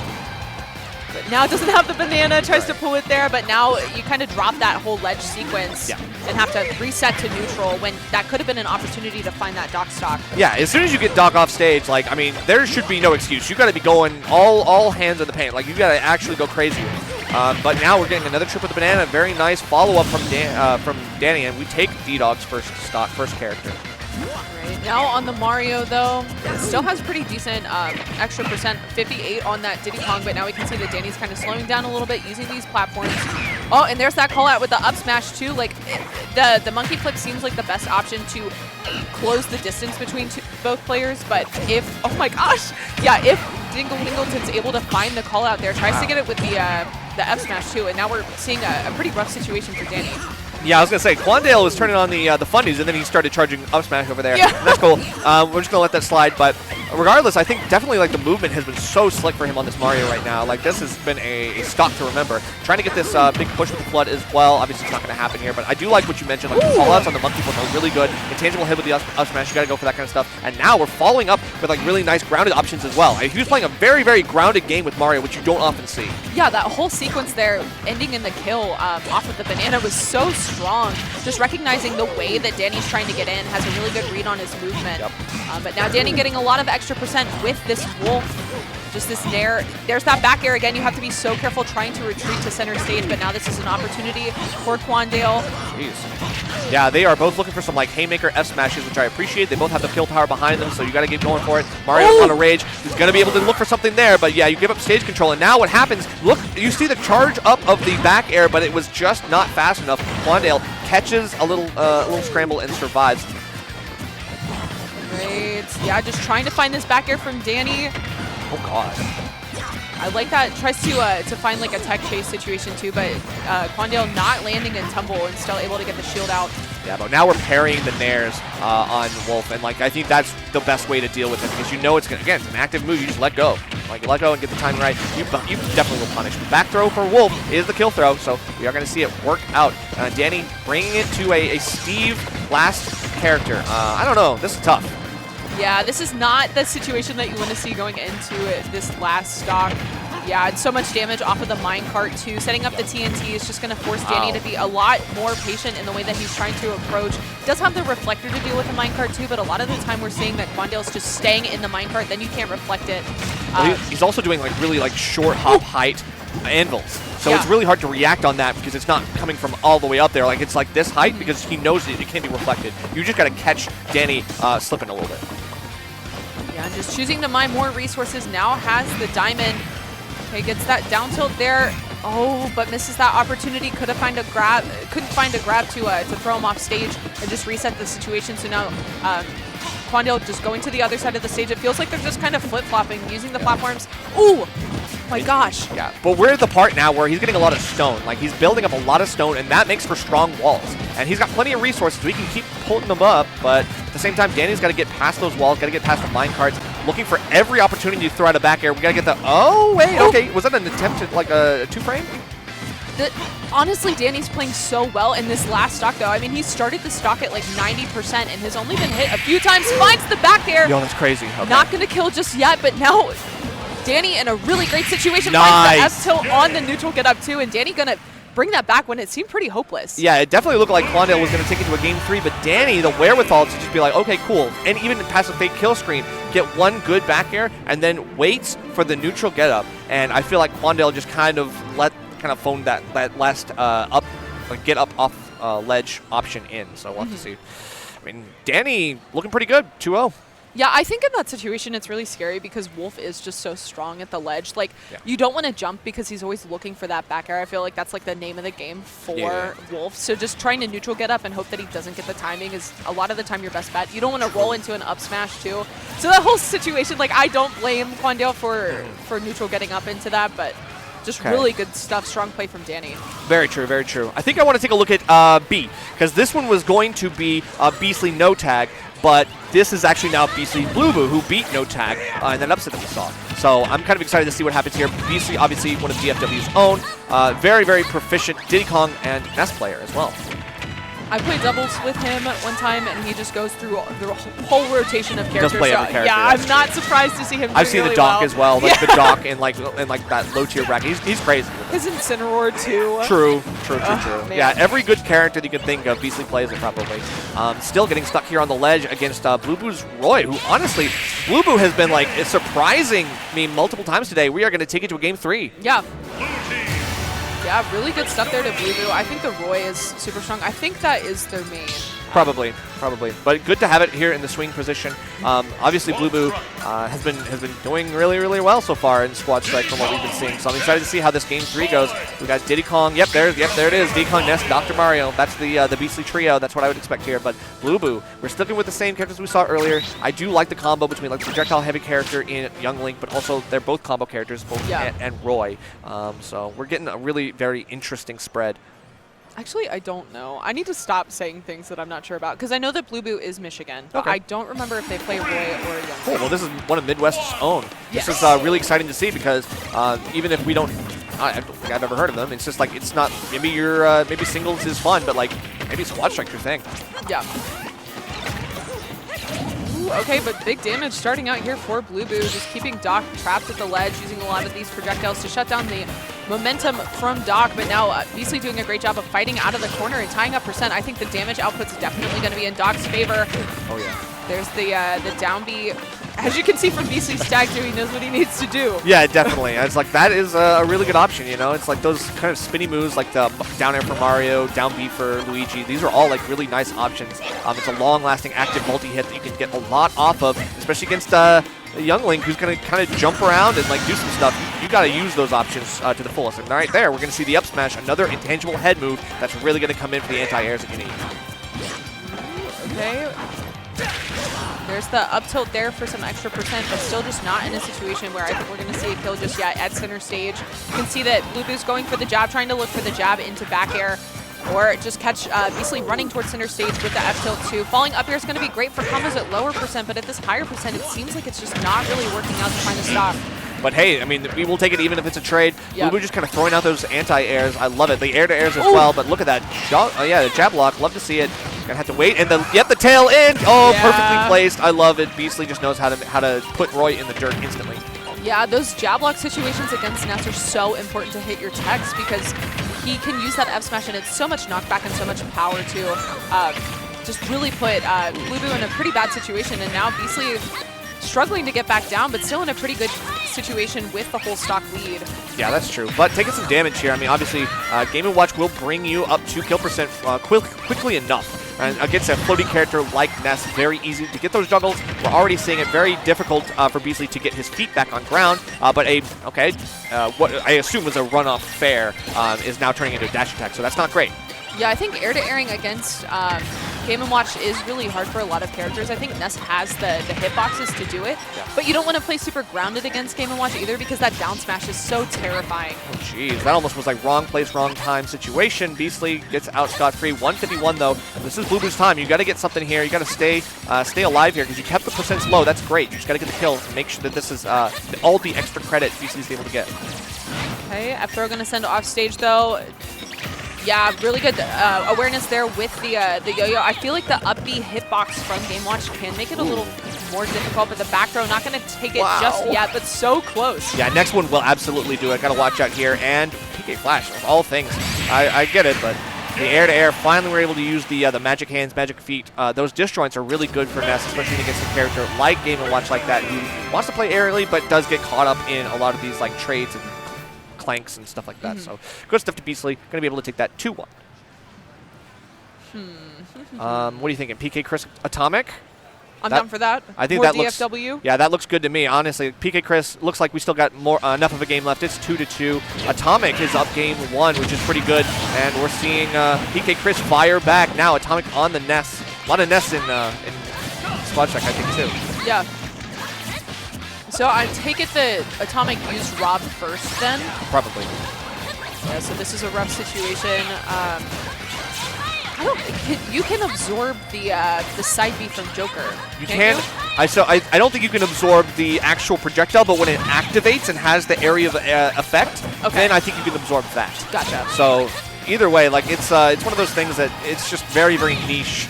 I don't think it happens too much. I feel like for Ness, you probably just gonna be throwing out a hitbox, try to challenge Joker, because again, he has like one of those other disjoints that's like a little bit of a disjoint, but just enough. Love that there from Atomic, just running off stage and using the Nair to catch the recovery from Joker, though. We were talking about that earlier with the different tethers and how hard it can be to contest against them. It's kind of just a free recovery, but when you have those large hitboxes and long-lasting aerials off stage, it can give you a chance to find those stocks, and we see that there. Wow. Ooh, this gyro's putting in work. Okay. Oh, wow, okay. Okay, wow. I mean, all of that gyro play really good, missing out on the first timing, but we still had plenty of time to go for the second down there. Why we let up on the gas right there? Are the names mixed up, or are they just playing I was wondering because Atomic does play Joker. I don't care. Maybe they're backwards. I can't tell. I mean, if this is Atomic's Rob, like that would make sense because now we're going with the anchor. If PK Chris has a Rob, I'd like to see it. I guess. But if it's PK Chris's Rob and Atomic's Nest, then that's also really funny. Maybe they went reverse characters in Squad Strike. Who knows? All right. Either way, we're going to have to see if the Rob is able to take the stock because right now the spacing has been crucial for these interactions. Okay, have to worry about the out of shield from Rob at this percent too. Have to worry about that up smash, but the drag down. I was gonna say that's got to be PK Chris's Nest. Like, whoa, this is crazy. All right, but we're gonna wait, and then yep, hits that gyro, but we're already so close to the ledge. It doesn't really matter. Cut the distance in half. Good up throw DI mix up. Beautiful stuff. Yeah, really good stuff there for Atomic. Cool. Okay. I guess that was, okay, I guess it was PK Chris. We'll go with it. Go off. So let's see what happens in game number 3 as we look to their character select screen, which might shed a little bit more light on this. But yeah, I don't know. That was such an interesting one because we just like jumped in right in the middle. Oh, wait. Oh, okay, I guess they're, okay, cool. Let's go to Nad79 and Cody. OU, I think. Ohio Oakland? University? No, Oakland University, okay. I Oakland. think. Wow, there's so many OUs. It's not Ohio University, I know that. Cool. Good to know. But this matchup, I don't know. I think that PT has a lot of different tools, and it's nice to have like the 3 different characters while you're playing 3 different characters too, so technically like 6. Yeah. But Kazuya is just so strong that he can kill Squirtle super easily. Not going to matter now though, but having that like speed and being really low to the ground is going to make it a little bit harder for like a lot of characters to hit Squirtle. And he has so much damage output too. It's just he's a little baby guy and he can die super early. What the heck is that? What is this like nasty, just like, oh my god, from one side of the stage to the other. Oh, no. See ya. I wouldn't want to be so good. Oh my god, so Sonic going to be able to oppress at ledge as per usual. What I would expect. We have a Kazuya of our own though here on Cody. This seems really hard though. I feel like Kazuya is just going to be really slow compared to Sonic. Not going to have a lot of great ways to call him out. And it seems like Sonic is doing a great job of air-to-airing and just throwing out these aerials to catch Kazuya trying to get back to center. I have never seen anybody beat Electric Wind Godfist, but down tilt for Sonic, I guess, is good. I guess so. I mean, they say to hit him low, so that makes sense. Well, yeah, but the really iframes start low too. Yeah. They started at his ankles, so yeah, it is tough. Either way, we get that Mario out of here. Oh, and now we get the air dodge as well. Good DI in. Obviously, does not want to get caught here, but it's Hollow Bastion, so an up B could lead to an early death. Gotta watch out for that. Still, Kazuya a very heavy guy, so he's going to stay alive for a little bit longer. I think Mario is Nad79's main as well, so having that as your anchor, just trying to find the stock off stage against Kazuya. High recovery here, so just a back air, but great timing on that air dodge from Cody. And no rage drive either, so we're looking for just a regular old down B. Wasn't going to get it because the spot dodge comes in. Okay, I see we're already starting with speech combos. Love to see it, but can't get much more. Gets the air dodge though, and now we can convert. I love that. I'm loving the speed that we're seeing too. You can definitely tell that Cody's very comfortable with this Peach throwing out so much pressure, getting a lot of this pressure on Nad's shield too, but now trapped at the ledge, uses that float to get back to center and reverses this ledge situation. Now you're off stage against Peach. Okay, well, I mean, hey, that's fine. Yeah. We got close, but like that was so close because even though like the down throw turnips are so crucial against a timing that you can actually reliably punish like up B for Mario. Yeah, and switching from the speed of Kazuya to Peach, we're seeing that Cody is now in control of the speed of the game, but off the platform extension. Yeah, I'm gonna get that kill off the top there for Nad.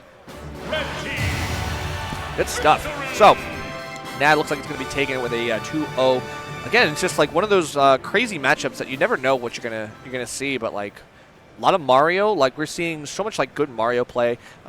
And the Peach was a surprise. Like, honestly, for me, I was like, oh, wow. Like, from frame 1 was like, okay, cool. I want to do turnip combo now. Yeah, like down tilt on your shield. I'm like, whoa. Like, suddenly Mutace, like, oh, God, here we go. The ladder Peach. We got him, boys.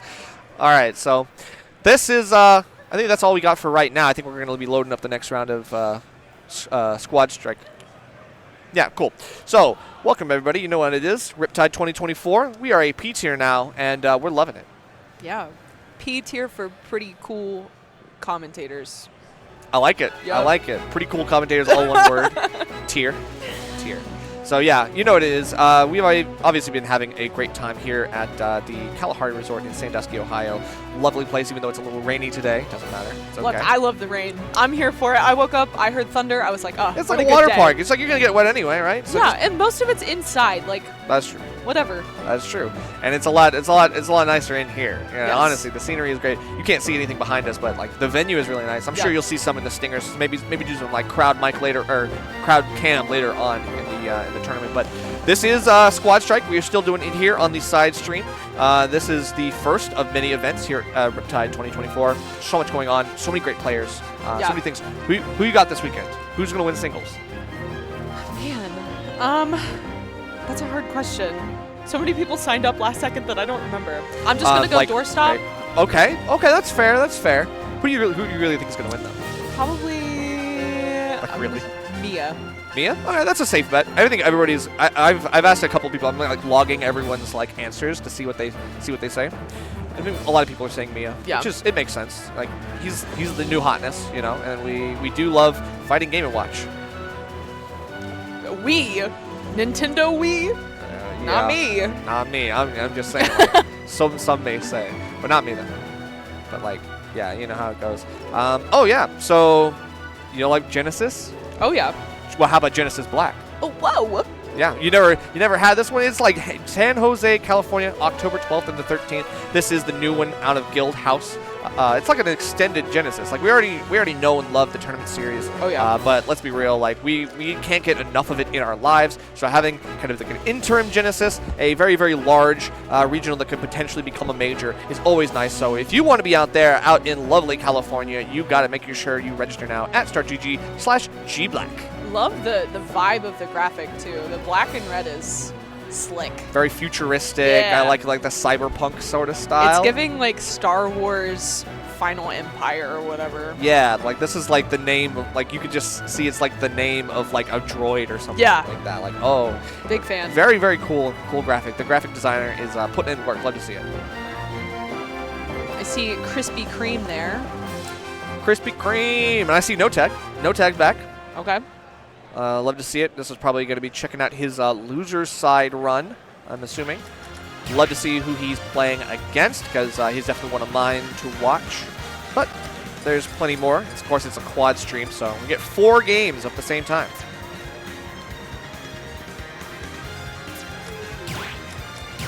Meanwhile, we got Mario Kart going on the rest of the other projector. We talked a little bit about it. Love having so many things to watch, so many things to pay attention to. Oh, it's No Tag Tim Prater. Oh, it's Tim Prater. Cool. This is going to be fun. Squad Strike. So No Tag, I think we'll probably still stick with the Doc as the third, but Yeah. I don't know. I don't feel like it's more of a liability at this point. I hate to say it, and not just because like okay, you know, I'm sure his Doc is really good, Yeah. but it's also just like it's Dr. Mario. I mean, it helps when your opponent's picking Doc too. I get it. That's true. So yeah, Tim, no stranger to playing a low tier, plays Mewtwo as the Yeah. main. So we got Mewtwo, and then Mii Brawler. Welcome to Ohio. We literally have like 10 Mii Brawlers, dude. I'm sick of this character. That is legitimately that is the weirdest spread that I've seen today. Yeah. And it's solely because Mii Brawler is somehow the best character. Yeah. No, that's actually insane. Like, if you have Mii Brawler in your rotation of 3 and it's your best character, there's something wrong with you. I'm gonna look up. I love you, Tim Prater. Shout out though. The spread of what 2332 is. Oh, I think that's not shot put. I think that might be FMP. Full Metal Punch. As I like to call okay. Full Metal Punch. Full Metal Punch. We need a Edward Elric Mii.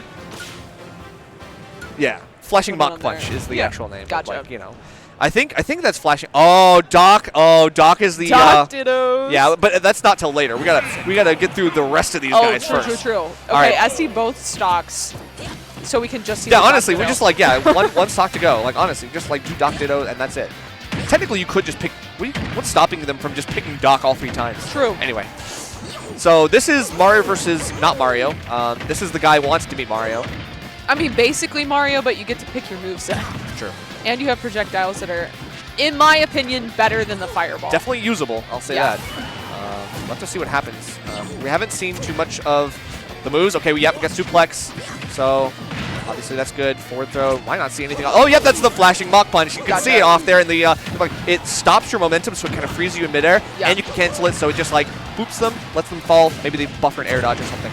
Ooh, nice call out there from NoTag with the F smash though. Yeah, good No stuff. longer gonna see that Mii Brawler. Now we're back on the main with Mewtwo. Yes. Getting out of the ledge from Mewtwo can be kind of hard because you do have to do with like that. It's kind of like Charge Shot, his Shadow Ball. Is that what it's called? I'm not a big Pokemon Shadow Ball, person. yeah, it's Shadow Ball Okay. for sure. But then also he just has these large hitboxes too, where you're going to see a lot of falling aerials from Mewtwo, but we're seeing that NoTag is just not phased, getting a lot of damage off of these up air extensions off the platform. Well, I think NoTag knows that he can just keep swinging because, yeah, if I take a trade, I win that trade. And, okay, sure, now we're getting, like, the big aerials that you were talking about, like the up air, the back air. Those are going to be really good, but it also, it throws out the hurt box, too. And NoTag is going to be able to catch something with a combo character like Mario, and especially now with a projectile character like Samus. Yeah, seeing a lot of falling aerials from NoTag again, using that landing nair on top of Tim's shield. But Tim just throwing up the up tilts to catch a lot of Samus's landing, too. Okay. Okay, I like that. Charge up and charge shot. We got to keep it going. And, of course, like really tiny Shadow Ball is actually a really good, useful tool for Tim Prater here. So, gonna have to look for that long-lasting move like the Nair landing. And then, okay, good weight on the grab here. Knows what NoTag wants. So much knockback on that fair off stage. Oh, wow. Okay, might have been a little bit of a poor DI situation, but Tim forced back to the Dr. Mario, and now against Samus. This could be really dicey for both players, because if Tim gets in, it's good. If he doesn't, and he might not, this is tough. Yeah, we can see that Tim's really going for a lot of these grabs, just trying to find these low percent mid-percent combos on Samus, but NoTag just very comfortable disengaging, using the Zair, dropping a lot of the bombs to stuff out grounded approaches as well. Tries to find the confirm off the Zair into dash attack, but just not able to find it. Just very comfortable sitting underneath this platform, making it very hard for Tim to approach. Yeah, the aerial drift for Samus is so crucial here, because Mario has it too, but like Samus has it way better, and you can just like poke and then retreat, poke, retreat, and it's going to kind of wear down Tim Prater's resilience. It's going to make it harder for him to find his confirms. He's going to get a little bit more desperate for the stocks. Great, and I love that movement, again, just using that bomb recovery back to the stage to avoid Tim, but Tim able to find that fair finally, and now we have this Doc Dodo that we've been waiting for, but Tim at 57%, now 68, just has to play super patient to avoid a lot of these setups that we can see that NoTag's going for off of those pills. Yeah, this is definitely going to be like a feast or famine sort of thing going on, where it's like, yeah, nice reflect on the pill, but you can't really convert too much because pill is such a good projectile. It does have a lot of knockback, and of course when you reflect it, it's worse. So it's harder to confirm off of, get a little bit of the juggles, but yeah, one of these forward airs is going to be a really big moment. Now you can tell they're both going to be waiting for the setups on that one. Can't get the edge guards, but there we go. Nice up air, and NoTag going to be able to catch that jump from ledge. Very nice stuff. Yeah, I like the use of the up air there instead of back air. I think a lot of people would use back air instead, but it's a little bit more pinpointed, whereas up air is going to cover that whole range. Yep. And does a great job of calling out Tim recovering to center stage there. So NoTag going to go up 1-0 so far in this set. Are we going to see any switches though? Okay, no, sticking with the same characters, but we might see, a different order, I think, at this point, just because Tim was obviously kind of like forced off the Mii Brawler kind of early. I think we might want to like hang on to that in just a little bit, because we didn't get to see too much conditioning. So I think it might be like a good anchor choice this time around. I would agree just with that. Start with the Mewtwo, just try to like wear down NoTag a little bit in the same way that NoTag was doing a good job of doing that against Tim Prater in the last one. Yeah, and I think it was very interesting that we had the Mario versus Mii Brawler too, because they have very like similar game plans. Yeah. I think Nair is super strong for Mii Brawler too, so a lot of the time you're going to see Mii Brawler landing with that Nair to try to get a confirm out of it, which is a lot of the time what Mario's trying to do as well. It just felt like Mario was better in that situation with dealing with a lot of the same movesets. Like I said, Mii Brawler wants to be like Mario, wants to be like a character with like really good confirms and stuff like that. Has some cheese of its own, right? Like, don't get me wrong, like, you know, up tilt and thruppers, that's you know, like down throw thrupper, that kind of stuff is like crazy. But at the same time, like, you don't get like the long cutscene combos that we know Mario for. Yeah. Yeah, because a lot of those situations you have to be on the platform anyway, and Mario's so strong on the platform with those up air strings into up B, so it's kind of like very risky to try to go for a lot of the cheese that Mii Brawler's known for. Yeah. No Tag is really, really playing evasive, elusively. I love it. Like it's like the movement, the bouncing back and forth with like the bombs and catching Tim Prater on approaches. Tim just cannot get in right now, and No Tag will not let him. He's just dancing around him on side to side like it's crazy. And I really like the patience that we're seeing with the charge shot from No Tag as well. Just not throwing it out willy-nilly because you do have to worry about the cape from Doc too.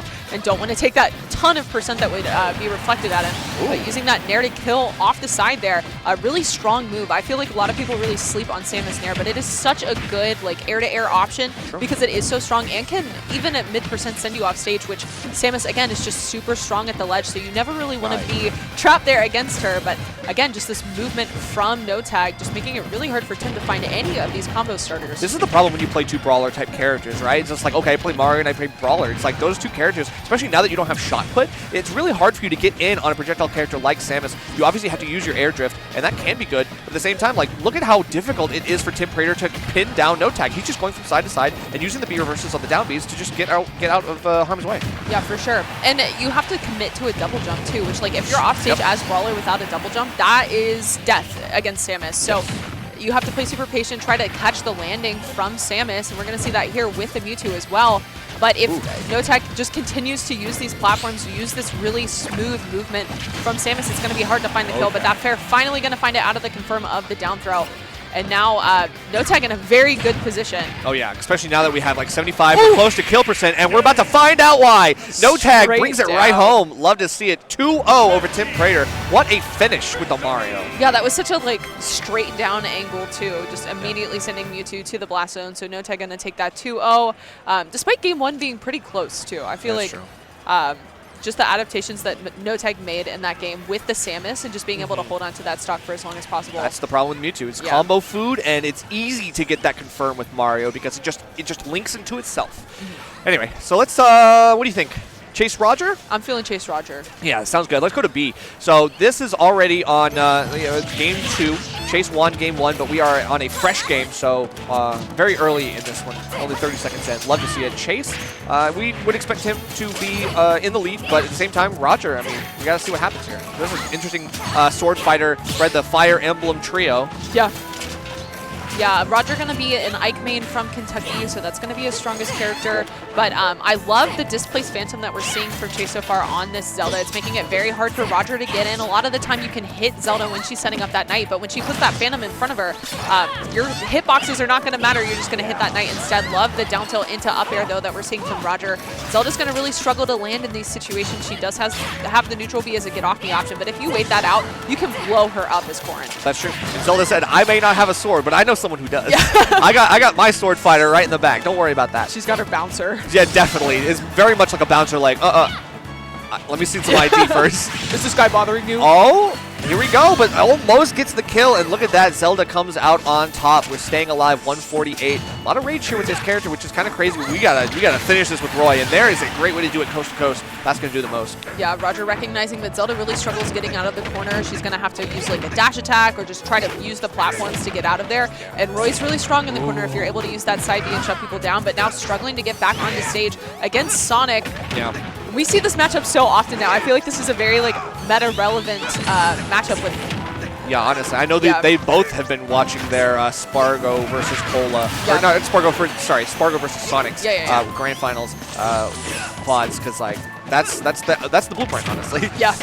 But here's Ike, a very slow character against the fastest character in the game. In theory, you would think that this would not work out for Ike. However, the range, I think, is really good. You can preempt a lot of like spin dashes and stuff like that, so it's a good option. And Roger is really good friends with Jin, who is #1 in Kentucky, or at least was. And Jin does play Pyramithra, but was a Sonic main for a while as well. So he does have a lot of matchup experience in this, but it is a very hard matchup. Sonic's just really going to outspeed Ike. Ike's relying on a lot of these landing Nair hitboxes to try to get these combos, and when Sonic is just speeding across the stage, it's all about timing. Yeah, but there you go. You get the falling Nair, and that's what you're looking for. That's the hit confirm that lets you come alive as Ike. Unfortunately, it's a quick disengage. Chase doing the right things, just being like, all right, yeah, you might win neutral once, but like I'm just going to reset as soon as I can and then get right back to it. I'm going to win neutral more often because I'm Sonic. Yeah, and Ike is just going to have so much kill power too. Just finding one nicely placed up air or an up smash, like we saw Roger try to call out, could really tie up the situation. Ike with Rage is really scary, and with Steve in the back pocket for Chase, that's definitely like a good anchor to have, but Yeah. Roger's definitely still in this if he can find this stock. I'm not gonna lie, I think that you might have a better chance against Steve than Sonic here. Yeah. If you're Ike, but unfortunately, yep, jump from Yeah. ledge, yep, you know what it is. The vibes are there, and Chase is definitely gonna be locking that one down. 2-0.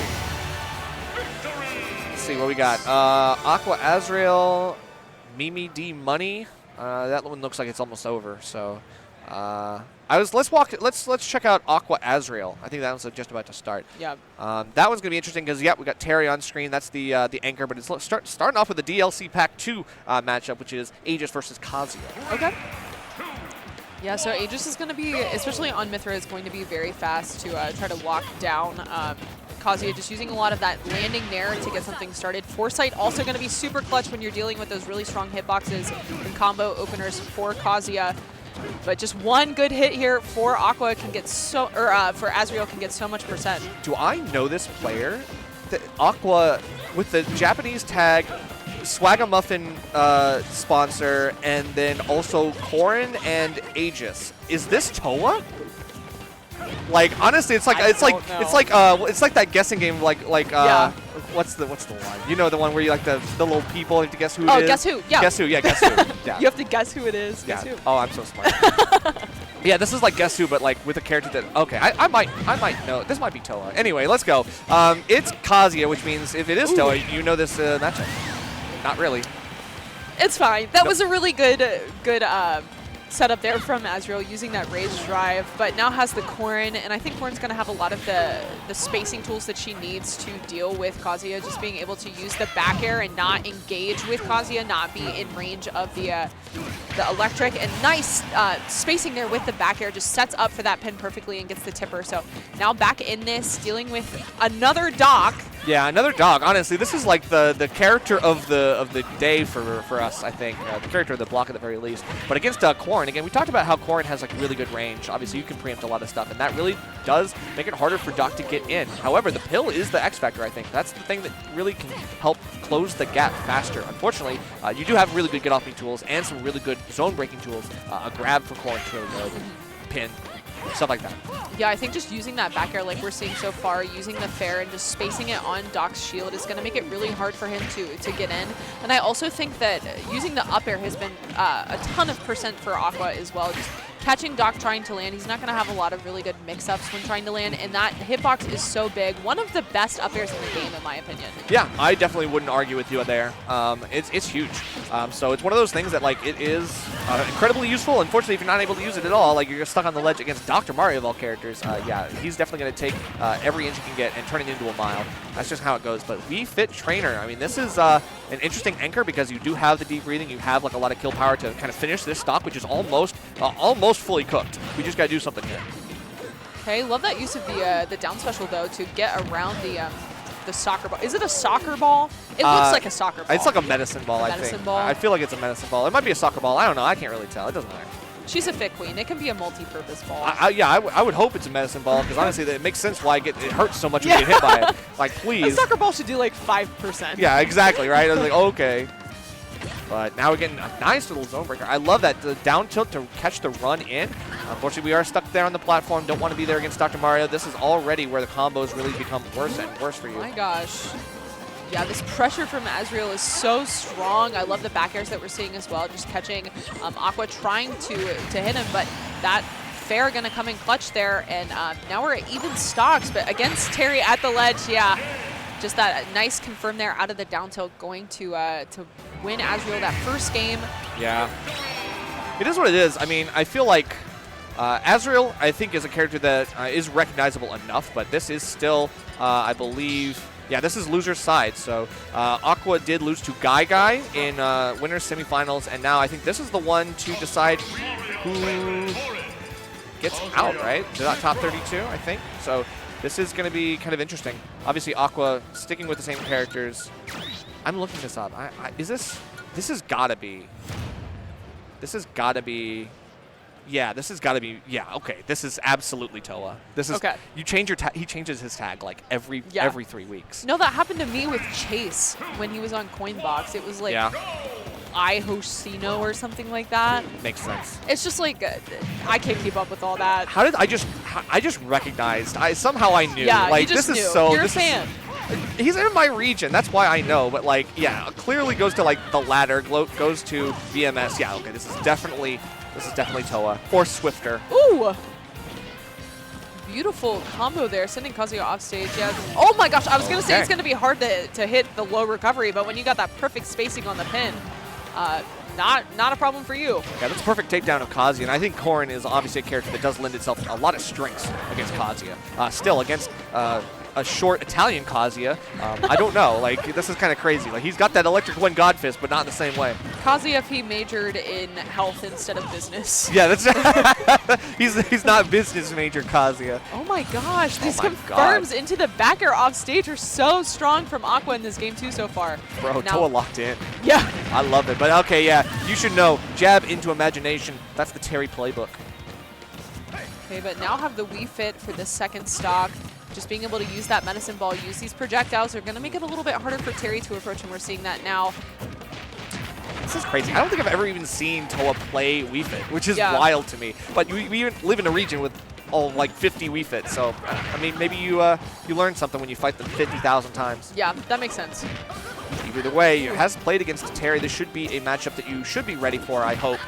Right now, looks like the Terry's kind of like running all over. Like Azriel is really looking good. Of course, this is another comeback character. Yeah.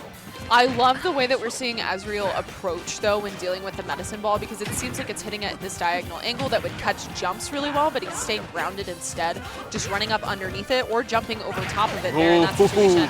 Gonna give him Love that nice opportunity to find that stock, and now at 70% on this Terry, but now has to deal with Pyromithra, which was the opener in the last game. Yeah, this is the most recent main. I think has like Toa had gone back to Corrin more, but Corrin was the original main, and they were really good with Aegis when she first came out.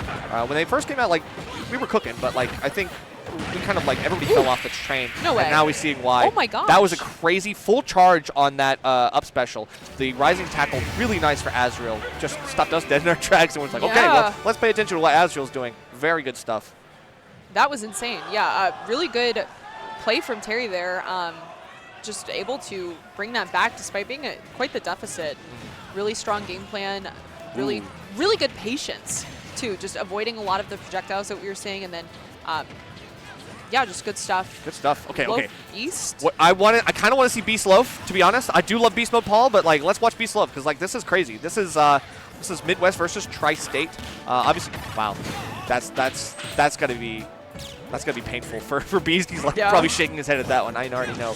Okay, up tilt back air. Nice confirm from Beast, but now making sure that Wario cannot get back to center stage, which he's able to do anyway. Didn't have the bike, but that's something to keep in mind. Like, I think the bike is on the other side of the stage, so you're going to have to get a little bit more creative with the way that you're getting back. Okay, this is the main for Loaf, and we're seeing why. Like, catching the Phantasm, stop dead in his tracks, and be like, okay, look, I'm absolutely going to be able to catch you with this dash attack. A nice little get-off tool. Oh, very good stuff. Squirtle's And, so the half waft, or maybe that was like quarter.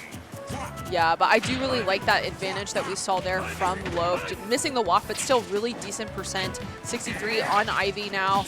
Oh, and the Razor Leaf coming in clutch for Loaf there, helping him to avoid that F smash from Ivy. Oh, but here we go. This is what I want to see. This is the Charizard, the famed prodigal Charizard. Unfortunately, you are getting caught by some of the roll-ins. I think you might be looking for a little bit too much of the escape tools. This is so scary for Loaf. Getting out of the corner, still has the, it looks like Pit in the back lineup, but sending Beast back off stage. The armor on the up B coming in clutch there for Beast, 129, but this is the type of situation that Beast is so good at. God, that's crazy. Yeah. Almost kills off that up air, but still staying alive. Charizard is a heavy boy, no rage on Pit either. So we gotta wait for that up air again. No, the wait. Loaf is so smart. Yeah, that was so good from Loaf. Recognizing that Charizard loves to play out of shield, having an up E out of shield, up smash out of shield, just great opportunities, even at lower percent to get a lot of combos started. And once he gets you to like 60, 70, it's even game. So I love that Loaf just ran up with the grab and then was really patient, waited out the air dodge, and then took that last stock on Charizard, which is arguably Beast's best character of Yeah. the 6 or the 5 that he has. Yeah, that's true. I mean, Beast definitely saved that for last. It just was a little bit too late, I think. So, obviously, Wario able to put on a lot of crazy hurt on Beast from Loaf, so no surprise there. We're using it as the swing position now. We're starting off with Captain Falcon for Loaf, which is interesting. I mean, we obviously know him for his Wario, but I have not seen his Falcon or his Pit, so both of these are going to be really nice surprises. Yeah, I feel like I have seen Beast play both Fox and Falco. Like, I feel like depending on matchup, he can switch it up because PT does have a little bit worse matchup spread. He has a Wolf too, I think. So, yeah. Whereas, so. like, I've only seen Loaf play Wario. But, I mean, this is two really very fast combo characters, and this is going to be like a big swing fest from the go. Okay. Love the use of up tilt, forward pressure there from Beast, just trying to catch Loaf, landing on top of him. Ooh, good patience. Beast obviously going to be looking for any chance to whiff punish Captain Falcon. He does have a lot more whiff punishable moves, whereas Fox can just keep throwing stuff out. I think Loaf's got to be a little bit more careful what shots he's picking. Okay, tries to use landing nair a lot, but I love that anti-air from Loaf using the back air instead, or air-to-air rather, to find that first stock. 109 though, and now has to deal with the Falco. Up tilt into back air could be really scary at the ledge, but just goes for the call-out F-smash instead. Yeah, a little bit optimistic there, buddy. But it's okay. Oh, good tech! Beautiful tech from Loaf. Still got to deal with Falco at ledge, and we're just going to throw out the laser, a little bit more of the punish. Yep, force a recovery that you have to use the drift to its fullest potential, but Beast is not letting up on the gas at all. Very good punish. We just really want to like keep him there in the corner. I really like that from Beast too, because I was expecting him to like run off with the fair to try to hit Loaf on the way up, but recognizing that the command grab on the up special from Falcon would probably save him and put him in a better position. So waits for him to throw it out first and then gets the punish with the back air or down air or whatever. It's easy picking, so you just got to be careful here. Going to wait for that and back off of the up smash. Beast has seen the song and dance before. I feel like this is a matchup that he probably knows a little bit as well, being from Tri-State, but still, Beast is going to be staying alive. I feel like since Falco is more like a ranged Fox, like I feel like it was good until it wasn't. And Wario, again, like it's no matter what, it's a spacey recovery. We can get that down. Right, but again, Squirtle just really light, so in these situations you have to be very careful not to get hit with those waft combos. I don't think that he has had enough time to charge up a waft yet, but it's something to keep in mind. You want to take this Wario stock as soon as possible, because not only is it Loaf's strongest character, but also you have that win condition that can, you're on your last character, so you have to be careful. Beast, well, there's the waft coming in right there. Clutch for Loaf, and that is a convincing 2-0 with a 2-stock over Beast. It felt like that was the thing that we didn't even need to mention it because it was just going to come out naturally. He finds his up tilt confirm, and Beast was, again, just I think put in the corner so quickly in the PTs. PT wasn't able to do really much of anything in both games. Yeah. All right, so what's next? Looks like we got no tag 3K Flock, no tag losing game 1. So 3K Flock already starting off with a very good game, but it looks like it was close. Zelda is an interesting pick for Squad Strike because I feel like it's so matchup dependent that if you're playing against a character like Falco or something like that, then it's just like GG's curtains. But with like the matchup spread specifically for no tag, I feel like it's a really good draw for K-Flock. It's also just really hard because like who knows how to fight Zelda? Yeah. Like especially in like Squad Strike where you're only fighting it for one stock, you're just like great. Now I got to deal with this. Yeah. Like, I don't ever see a Zelda. Like how am I supposed to deal with this? This isn't doubles. Yeah, I know. Who's this dude? Exactly. All right, but either way, no tag. Still thinking about his third character. It looks like we're finally getting off the Dr. Mario. I think he's kind of recognized like the limitations of the character. We might be thinking about something else, like a Joker pick. Yeah, okay, I heard it. Looks like the Joker pick after all. We just got a couple sets left for all of you. It looks like no tag K-Flock, and I think Mr. Ping and Soul is going on the other one. But let's see what happens here, because free K-Flock, Tearing it up. Definitely tearing it up. I don't know what you're seeded for squads, but I mean, no tag been having to run the gamut.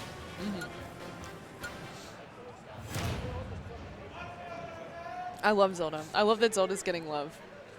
Zelda getting a lot of love, and also Palutena and Rob. These are the Fundies crew right here.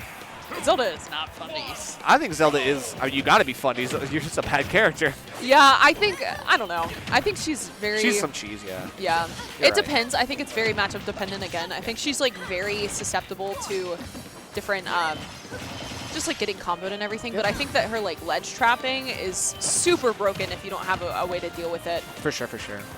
All right, either way, getting caught in that end lag on the auto reticle the wrong way. Unfortunately, that's going to be an easy picking for no tag. That's Joker. It's the first time I'm seeing this, so we'll have to see if this holds up to what you were doing with the dock. Yeah, it seems like so far the back air's been really helpful for catching no tag in the air, but if we're seeing a lot more grounded approaches, it feels like Palutena's going to have a harder time dealing with that. She does have like the F tilt to call out those, but most of the time we're seeing like jump nair, and so if you're just running underneath that, you can find a really good opening to get some extra percent from Joker. Ooh, okay, Yeah. very nice. Down air to up air. Great confirm from no tag.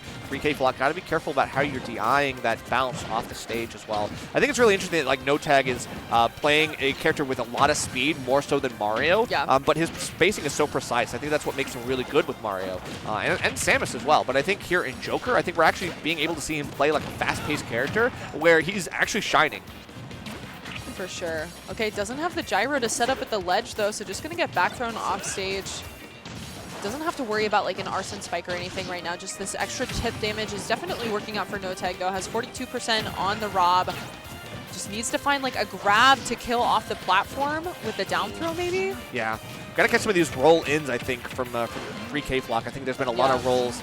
No tag staying a high percent, but we've almost got Arsene, and with full rage powering behind it, like, this is where it gets scary for Rod. You might just die here, because you are big body without all the heft that comes with it. Yeah.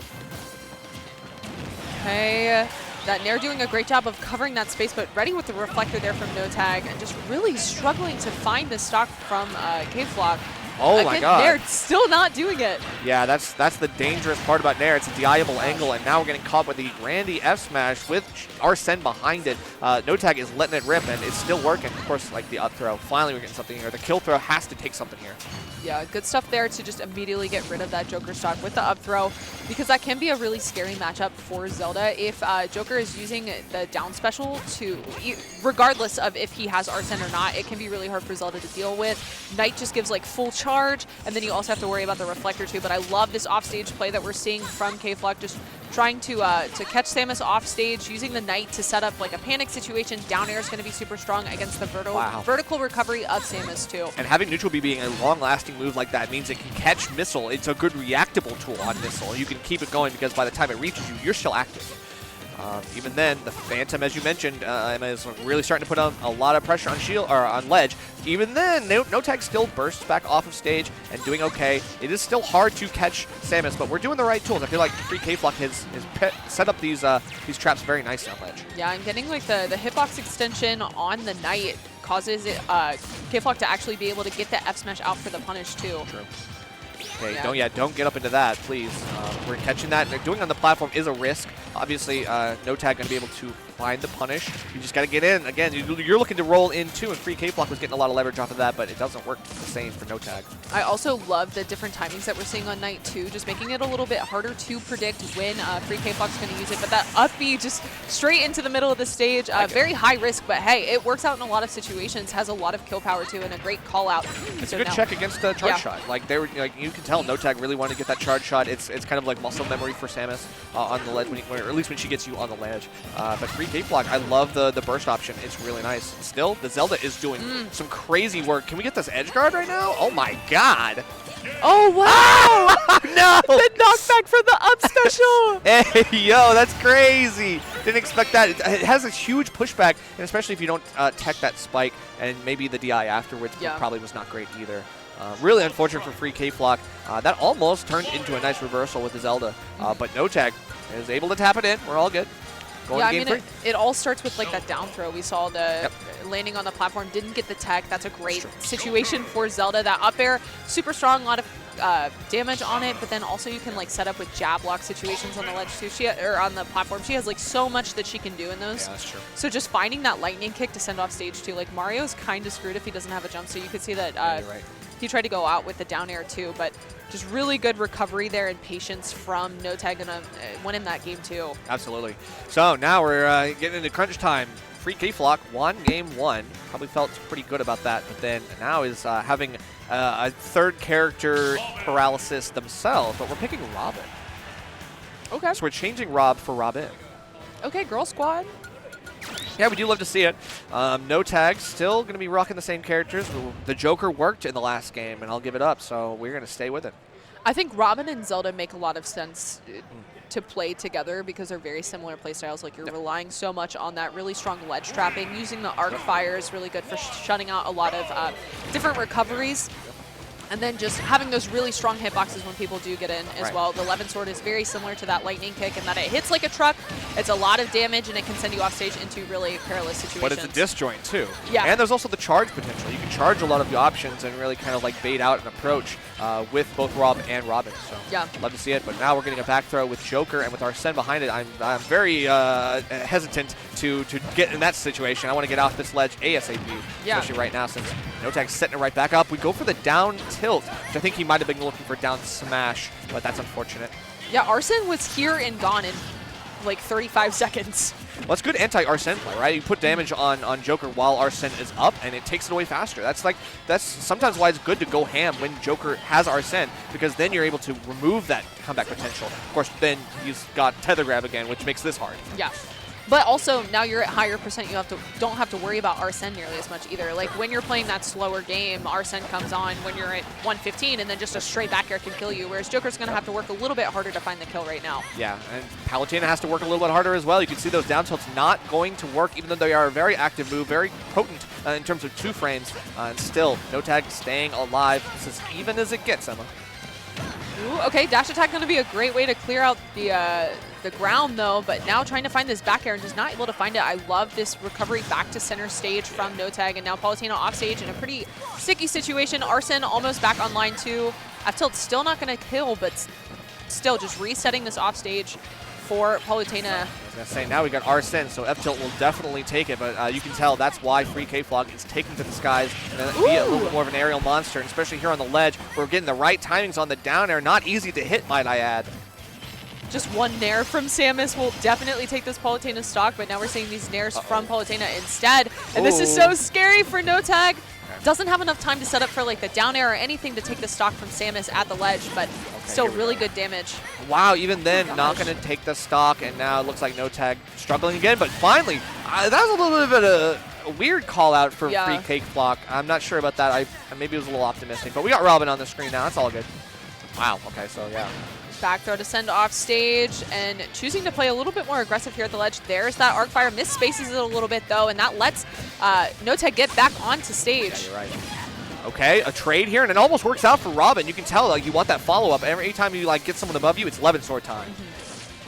Okay, but has Charge Shot online right now, so I love that we're just playing around the platform, doesn't want to commit to being on the ground. It's going to make it a little bit harder to jump out of the way, just because Robin is a little bit floatier in the air too, so she might not be able to get out of the way. You're just committed to sitting in shield. And the problem here is, it's like, yeah, of course, Robin still has that issue where, like, okay, she wants to get these juggles and she has a disjoint, but they're like it runs out, and now you have no Levin, so you got to wait. And now Samus can just kind of play back and be good with like the knowing when to be aggressive and when not to. Yeah. And you have resources too. You're going to run out of these arc fires, out of these different charges, whereas like Samus can keep charging her charge shot for no reason. Forever, and it's going to make it a little bit harder once you start running out of these resources. Oh my god! Oh my god! NoTag, you're crazy! Oh, what? He really wanted the fastball too. I love this kind of stuff. Catches the air. Okay, the air dodge in. We almost get a punish on it, but now finally falling out of the forward air again and again. NoTag not getting enough off of that. Now he's going for the haymakers. I don't know about that up B.